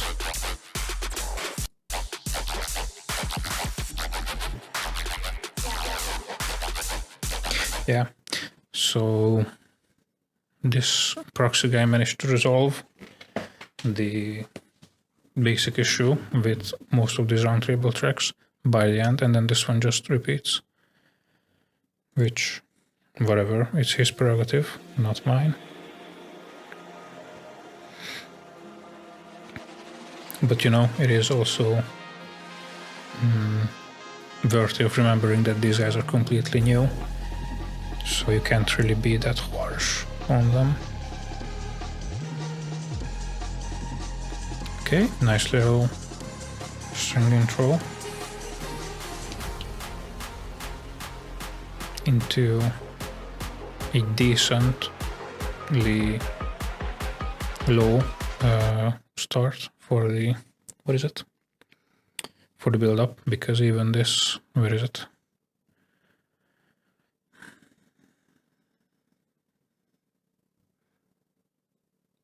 I can't even find, even this Heritage guy who's a lot more well known couldn't even get that right, even if he had a classic banger to base his remix on. You know, What Is Love? Obviously, pretty much everyone knows that track. And then, you know, it's kind of just a fumble. Although, I'm guessing not many people were gonna remix it right now, because it's kind of old. But you actually have to clear the samples for use. And that probably took a lot of time. So it's kind of just wasted on that remix.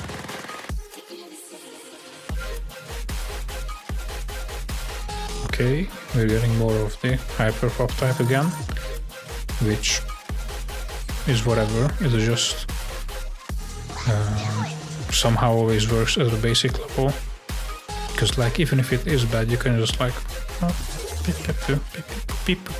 like it's fine, even as worse versions of it. Okay, drop the energy at the end for a new build.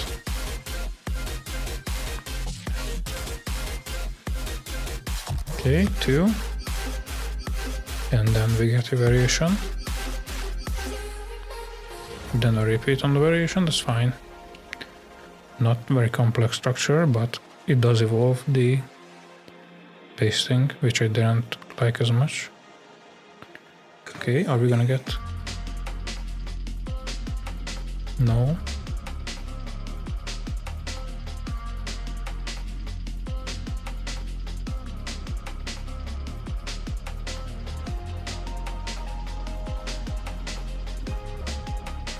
Okay, the ADHD is driving something out of it. There's just not much happening. Let me just go back if this even had. No, pretty basic build up, although it kind of is expected what he's gonna go into now.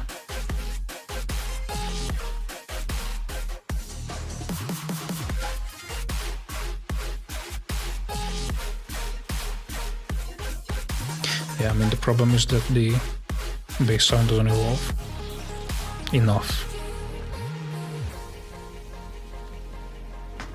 Alright. Given that this turned out way longer than I expected, I don't think there's much energy left for Doom. I don't really wanna do like reacts to YouTube stuff now, because last time went extremely horribly. But this account should have more stuff to go off of, you know, the algorithm for it, but it will be a lot more music. Yeah, I mean, it's just a boiler room set, like, yeah. I'm not really seeing much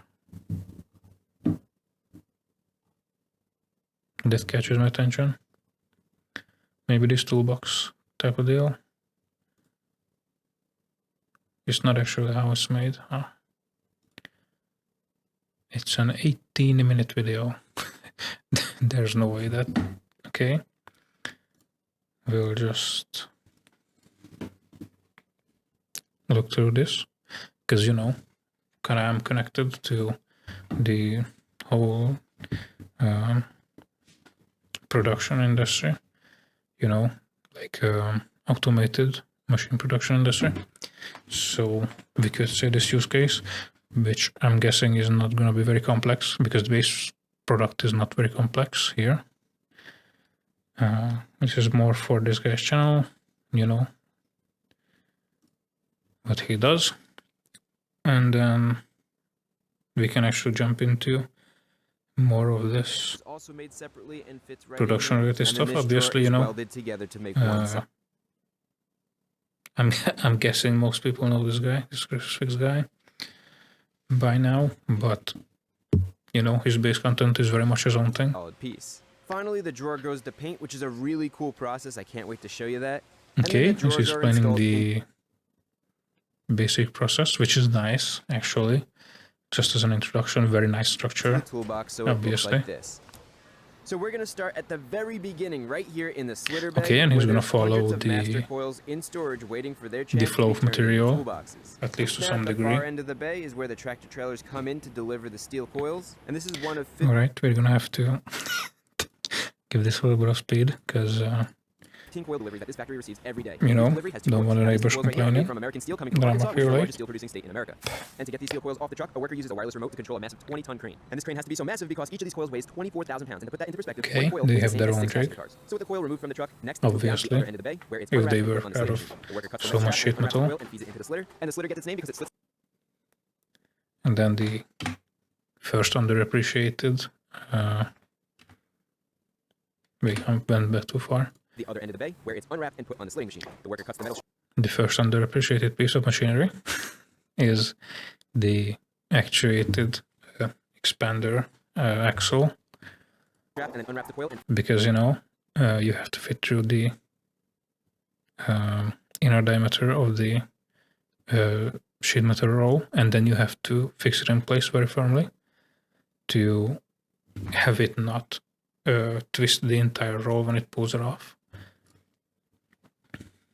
It's not slitter, and the slitter gets its super name complex internals, because it slits but the it metal is down into very smaller coils much needed to make the individual parts of the toolbox. And before the entire coil is cut, something the that worker he goes doesn't through pay drawing out attention each dimension to. each of the cuts to make sure they're accurate. And in this case, the cut is spot on, so we're good to go. Now these cut ends could be fed through the other side of the machine where it gets wrapped around a drum. And once it's wrapped, the slitter machine is ready to be run at full speed and cut the entire coil. Now this steel is moving quickly. It's traveling at about 1,200 feet per minute, which is about 20 feet per second. And not only is it getting cut down the middle, but it's also getting cut on the edges. Okay. That way they're straight and true. And you can see the scrap metal being cut from the edges is coming off and rolled up onto a separate drum on the side. That way it can be recycled because no metal is wasted in this factory. Now one coil is about 7,000 feet long, and the slitter machine takes just under 6 minutes to cut the whole thing. And then he just After it's cut, the rolls are handed and rolls, taped so they don't okay. unravel, and then they're loaded onto a trolley, and that trolley brings them the coils to the weigh station. There, it's rolled down to the scale, and a forklift is used to place the coil on the scale. And the whole purpose of weighing this coil is that the weight tells the workers how much scrap was removed from the original coil. That way they know how much is being recycled. And just so you have an idea, roughly 7.2 million pounds of steel is recycled.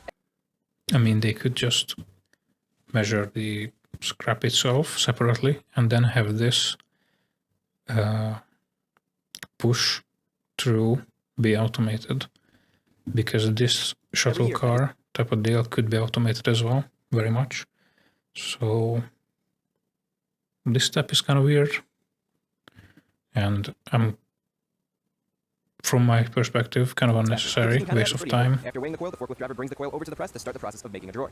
At the press, a coil is loaded up onto the drum, and then the worker feeds the end of the coil into a series of rollers, which flattens out. Okay, I mean, I guess with sheet metal, it's very much harder to get, a switch-through feeling where you're attaching the end of one line into the start of the next one, and then when you pull it through, that one small section goes to trash. And then you save up the amount of time that the operator has to switch over, which is actually a large amount of time when you add all of it up throughout the entire production process. No, we don't want full screen. Out the metal to remove any bends or waves that might be in the metal. And then he pulls it all the way to the end where it's fed into the opening of the press, and then once it's in place, he can start the press. So now the press is running and the coil's being fed into it, and every time the press pushes down on the metal, it puts over 200 tons of pressure. And then they cut the have metal into sheets, which are collected a pretty standard press right here. at the end of the assembly line.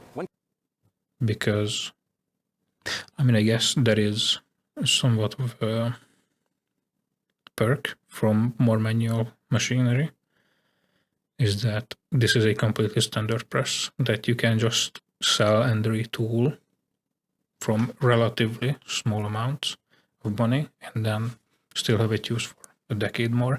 If it was completely custom built to them, then it wouldn't be the Coil will be stamped case. into about 1,500 sheets of metal, and each sheet of metal will turn into one drawer. So you can make a lot of drawers from just one coil of metal. And it'll take about an hour to run the entire coil through the press, and Then they when the just press needs to collect stop, it the out correct here. hopper is full. So the hoppers lift it off the stack of freshly stamped sheets of metal, and then the sheets are moved to the side, and the hoppers It's placed back down on a new pallet. So then next fine, batch I is feel stamped. like Here's the that's sheet of metal that comes out of the press. overly Here's the manual sheet of for metal what it that is. made on the perimeter, which plays an important role later on. So with the first batch of metal pressed, next we're going to take one sheet of metal over to quality control to make sure it's what they expect. So this is the dimensional analysis machine for quality control. All you do is I mean, to a certain degree, their production numbers also don't really warrant completely automated machinery, but also there are a lot of workers already here, take the sample, in this case, the sheet and metal, there are and also use a drill cells in to the place it on background. press. Then weights are placed on the metal to hold it down, and the worker makes sure it's completely flat. Now this machine uses a laser to make sure that the stamped sheet of metal is the correct size, and all the cutouts done by the press are accurate and within the correct tolerances. And as you can see here, everything is green, which means we're spot on and good to go. This passes quality control. Once the tolerances are within spec.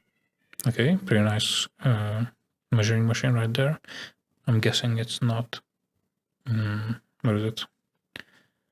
Not overly strict with it as well, because, The entire stack of metal sheets. the end product of this toolbox isn't for like some super complex industry. Proved to be used so the worker can wrap them up for transport to the next station. Then the forklift driver comes. And then manual wrapping, which, like all of these little, I don't know what it's called in English, but it's like switch over times, or just time spent with doing something that isn't the main actual production, forming, painting, technological processes. These times add up, and you can already see how much it adds up for this factory. Comes in and takes them to a spot to be stored until the front pieces of the drawers are made Obviously, before it gives a making lot the of work Okay, so the front of the drawer starts out as to a single coil of people, metal. but at the end of the day, the production suffers for It goes it. through a set of rollers that flattens and removes any bends or waves in the coiled metal, and then after it goes through those rollers, it gets stamped in this mini press right here. This mini press Okay. stamps the edges of the coil on both sides. And then That's the here we overstamping. have something that is more custom to them, because, we have the very basic sheet block construction, which is more of a, what would you call it?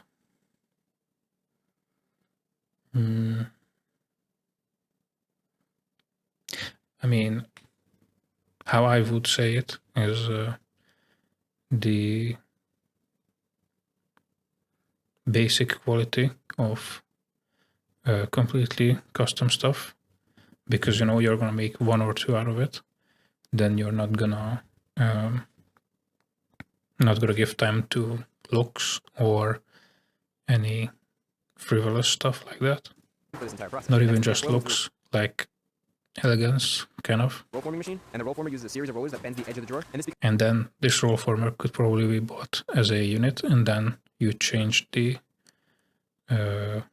tooling on it just to set it to your own becomes thing. the handle you use to open and close the drawer. If you look closely, you can see the edge slowly getting bent more and more into the shape of a handle. And then after the front of the drawer is shaped, it moves to the last step, which cuts the metal to the correct size. The cutter machine is unique because it follows the metal as it cuts. That way the assembly line doesn't have to stop. This makes the whole process a lot quicker, so drawer I mean, that's not exactly crazy. Like that's a very basic setup that you do see a lot, but it is a custom built machine as well. quickly. And if you take a look, you can see the red laser identifies the cutout that was stamped into the edge of the metal. Then the cutting machine locks into that cutout. That way it can match the speed of the metal and make an accurate cut every time. Finally, once the metal is cut, it moves down to the conveyor belt to the worker, and the worker carefully collects it by hand and places it into the hopper to make sure it doesn't get damaged. Alright, so here's our finished product, the front of the drawer. You can see it has the bent edges for the handle up here, and the bottom has a nice finished curve to it as well. So now these are ready to be welded together. Okay, so you remember that first coil of metal that we stamped into sheets? Well, it's right here and ready to be turned into a drawer. First, the machine uses a vacuum to lift up the stamped sheet of metal and place it onto the conveyor. Right, and then comes the question of why would the intermachine logistics be manual forklift loading? Then the conveyor belt moves the sheet to the brake, which bends the edges of the sheet. So the brake first holds the sheet of metal in place, that way it doesn't move, and then the side of the brake bends the edges upward. Here's a closer look. This kind of is very characteristic of, okay, we have this one machine, and then, you know, we can make this part, and then we manually finish it with something else. Maybe the braking was done, you know, with old manual tools, and then they got the money to buy a press brake. And then also, okay, we can get some more to make it a cell as well. You can see the sheet metal moves to the brake, and then it's lowered in, and then the brake holds down the middle of the sheet, that way it can't move. And now the clamping bar pushes down along the edge of the sheet, and then the bending leaf swings upwards to bend the edge of the sheet metal. Now you can see the small 90-degree lip on the edge of that sheet.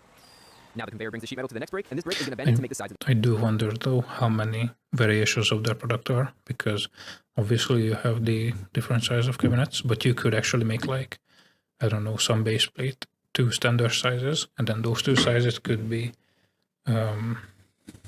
made, I don't know, one shift does one version and the shift does another version, and then the switchover times correspond to the switchover times for personnel.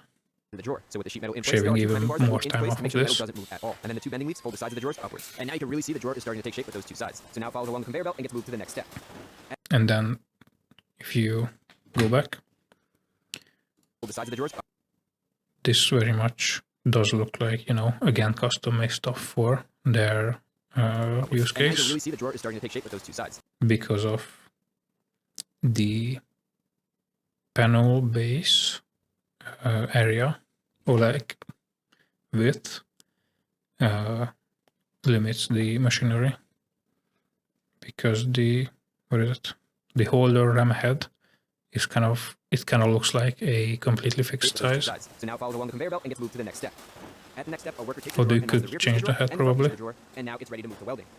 Here, the welding machine grabs onto the drawer and holds it in place. Then 8 welding arms are lowered over the drawer, and a total of 16 spot welds are made to hold the front and rear to the main part of the drawer. This spot welder is pumping out over 5,000 amps of electricity into each weld. That way you know it's a solid weld. After the sides are welded, now the Not really a quality measurement on that, but, you know, kind of just communication issue.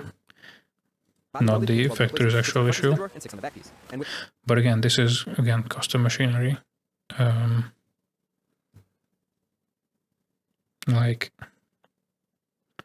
how do I say this without sounding bad? Kind of joined together with an operator that just puts two other sheets on the plate or the carrier.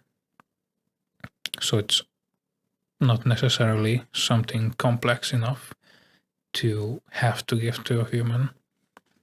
Which again, like, if you have to do that job 12 hours a day, is gonna suck the soul out of you. So it's not like something of very high value is lost with that job.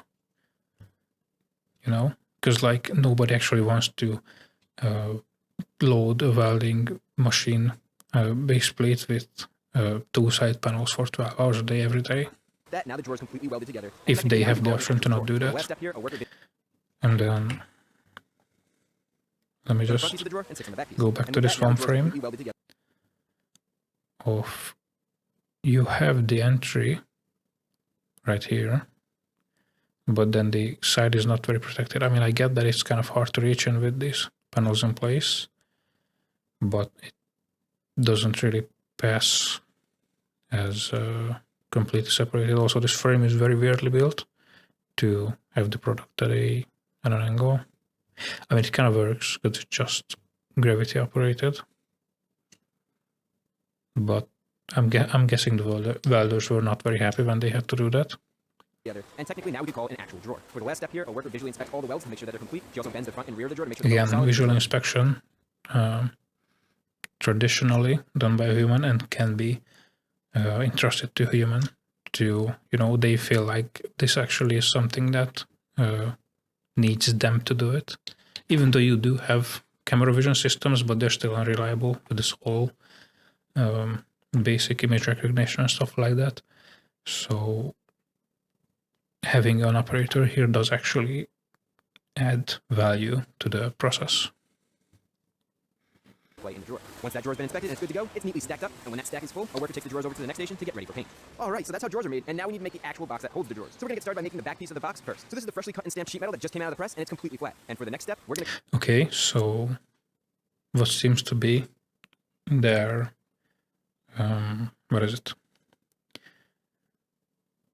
Their way of doing this is more standardized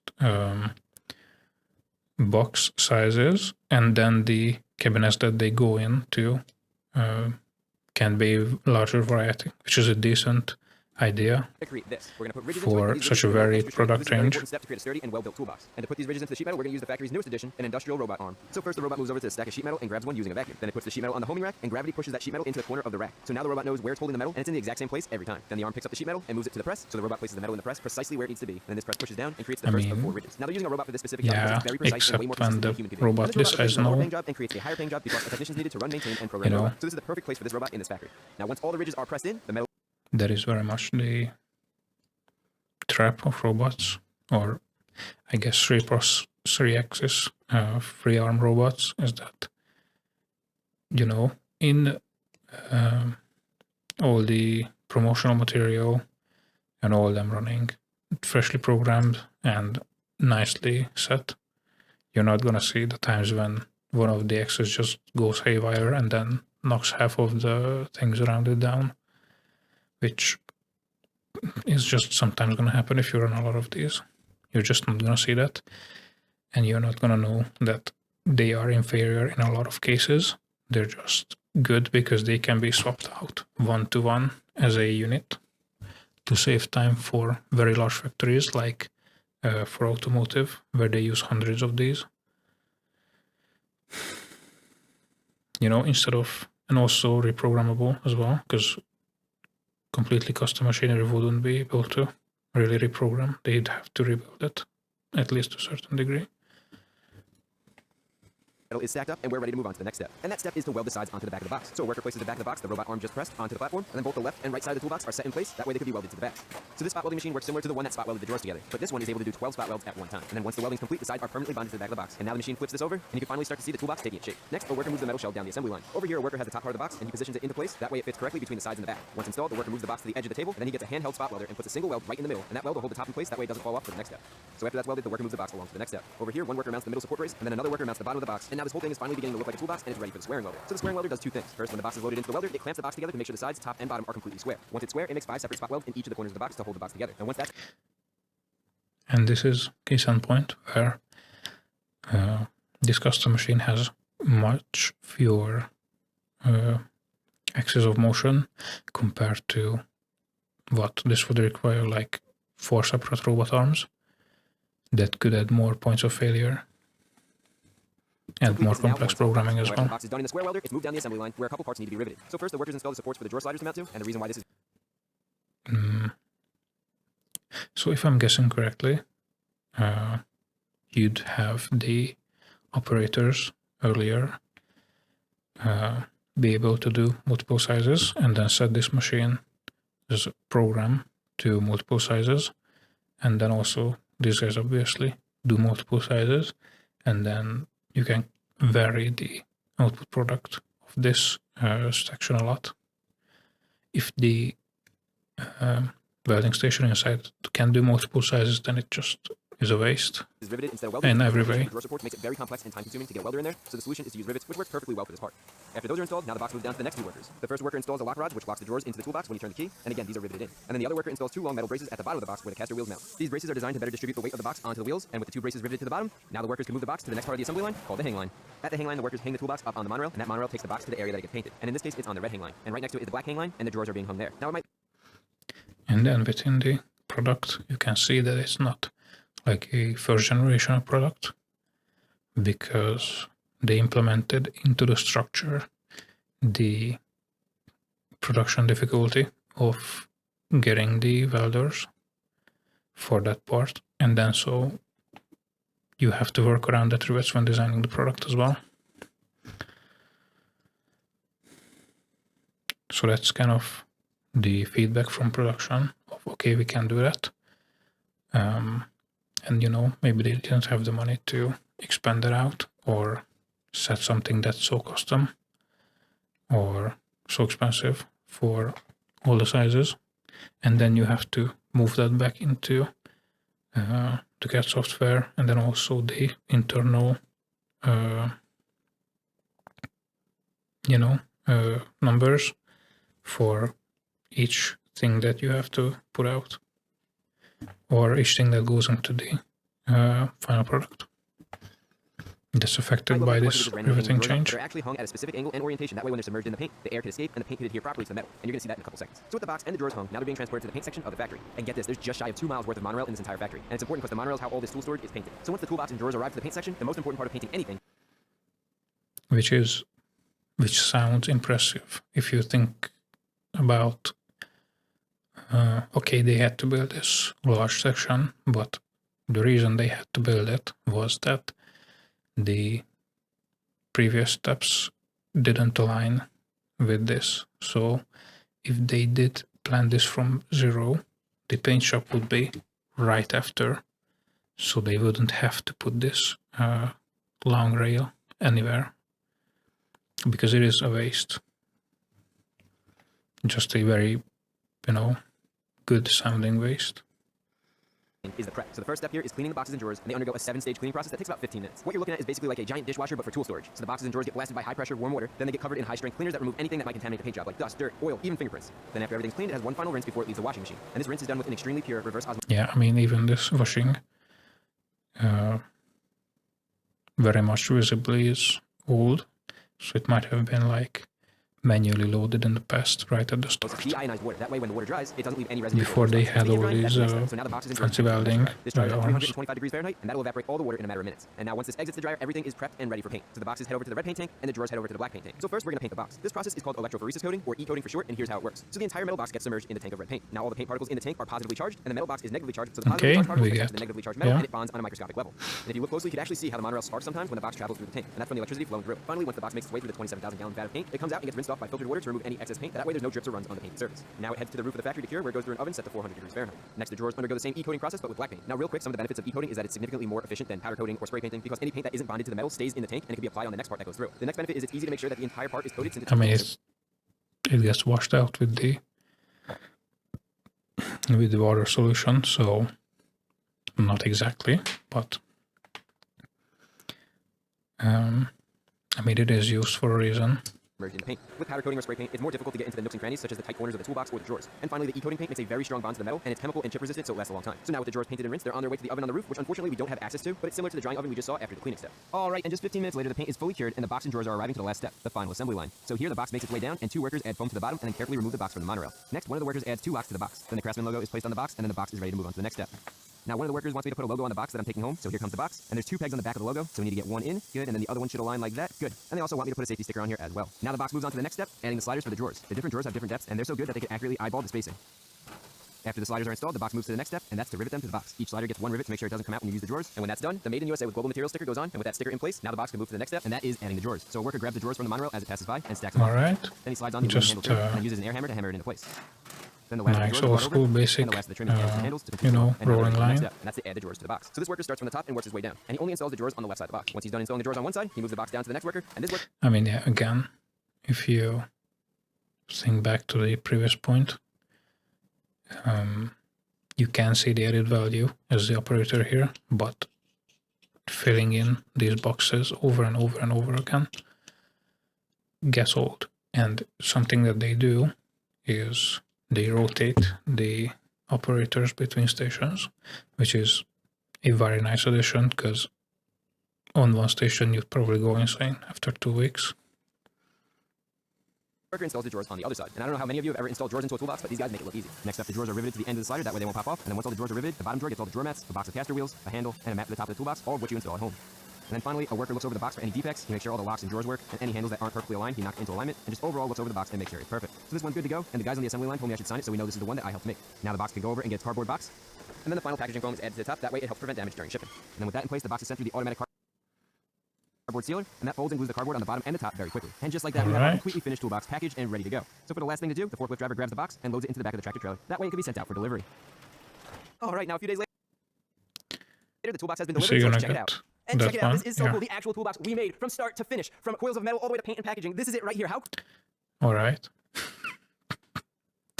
I don't want to make fun of it, because this guy did actually just give us a very nice video, but oh my god, that. Okay. I'm such an idiot. Okay, so one problem that I do have with the final product is just these kind of lower quality hand rivets with the final assembly, which is fast, obviously, but this is an expensive and USA made brand for the US market. How cool is that? And we aren't done yet. That box wasn't the only thing being made at that factory. Check this out. And now I have the perfect setup in my garage. Look at it. Even the original toolbox fits in perfectly, like it's meant to be. So there you go. Now you guys. Okay, so within this frame, we have two. Yeah, I mean, I wonder if or how much these machines are adjustable for the different products, because we've seen that the cabinets can be adjusted to a certain degree, but the frame boxes are very much their own thing. You guys know how toolboxes are made. I do want to thank Craftsman and all their employees at the factory, because they made this possible and they helped out tremendously. If you guys need a good toolbox, definitely consider this, because it's made here in America, supports American families, and now you know how it's made. Yeah, even this is pretty much the same thing, but just doubled over, so the cabinets can be carried over Hope you guys enjoyed the between video. the If two you remember, give it a thumbs products. up. If you're not a subscriber, consider hitting that subscribe button. And if you guys are curious how other products are made, definitely comment down below. Does he actually have a lot of these factory tours? Hey guys, Chris. Okay, I didn't know he did them 5 years ago.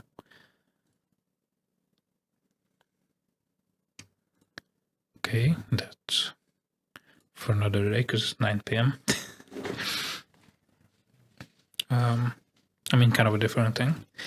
I've been meaning to go over this, and it would have gotten completely out of hand if I collected them for another hour or another week, because with the slow speed that I'm able to stream and have the energy to stream, I've already missed out on 2025 predictions. I spent like 2 hours writing predictions for this year, and then 2 months passed, or like 1.5 months.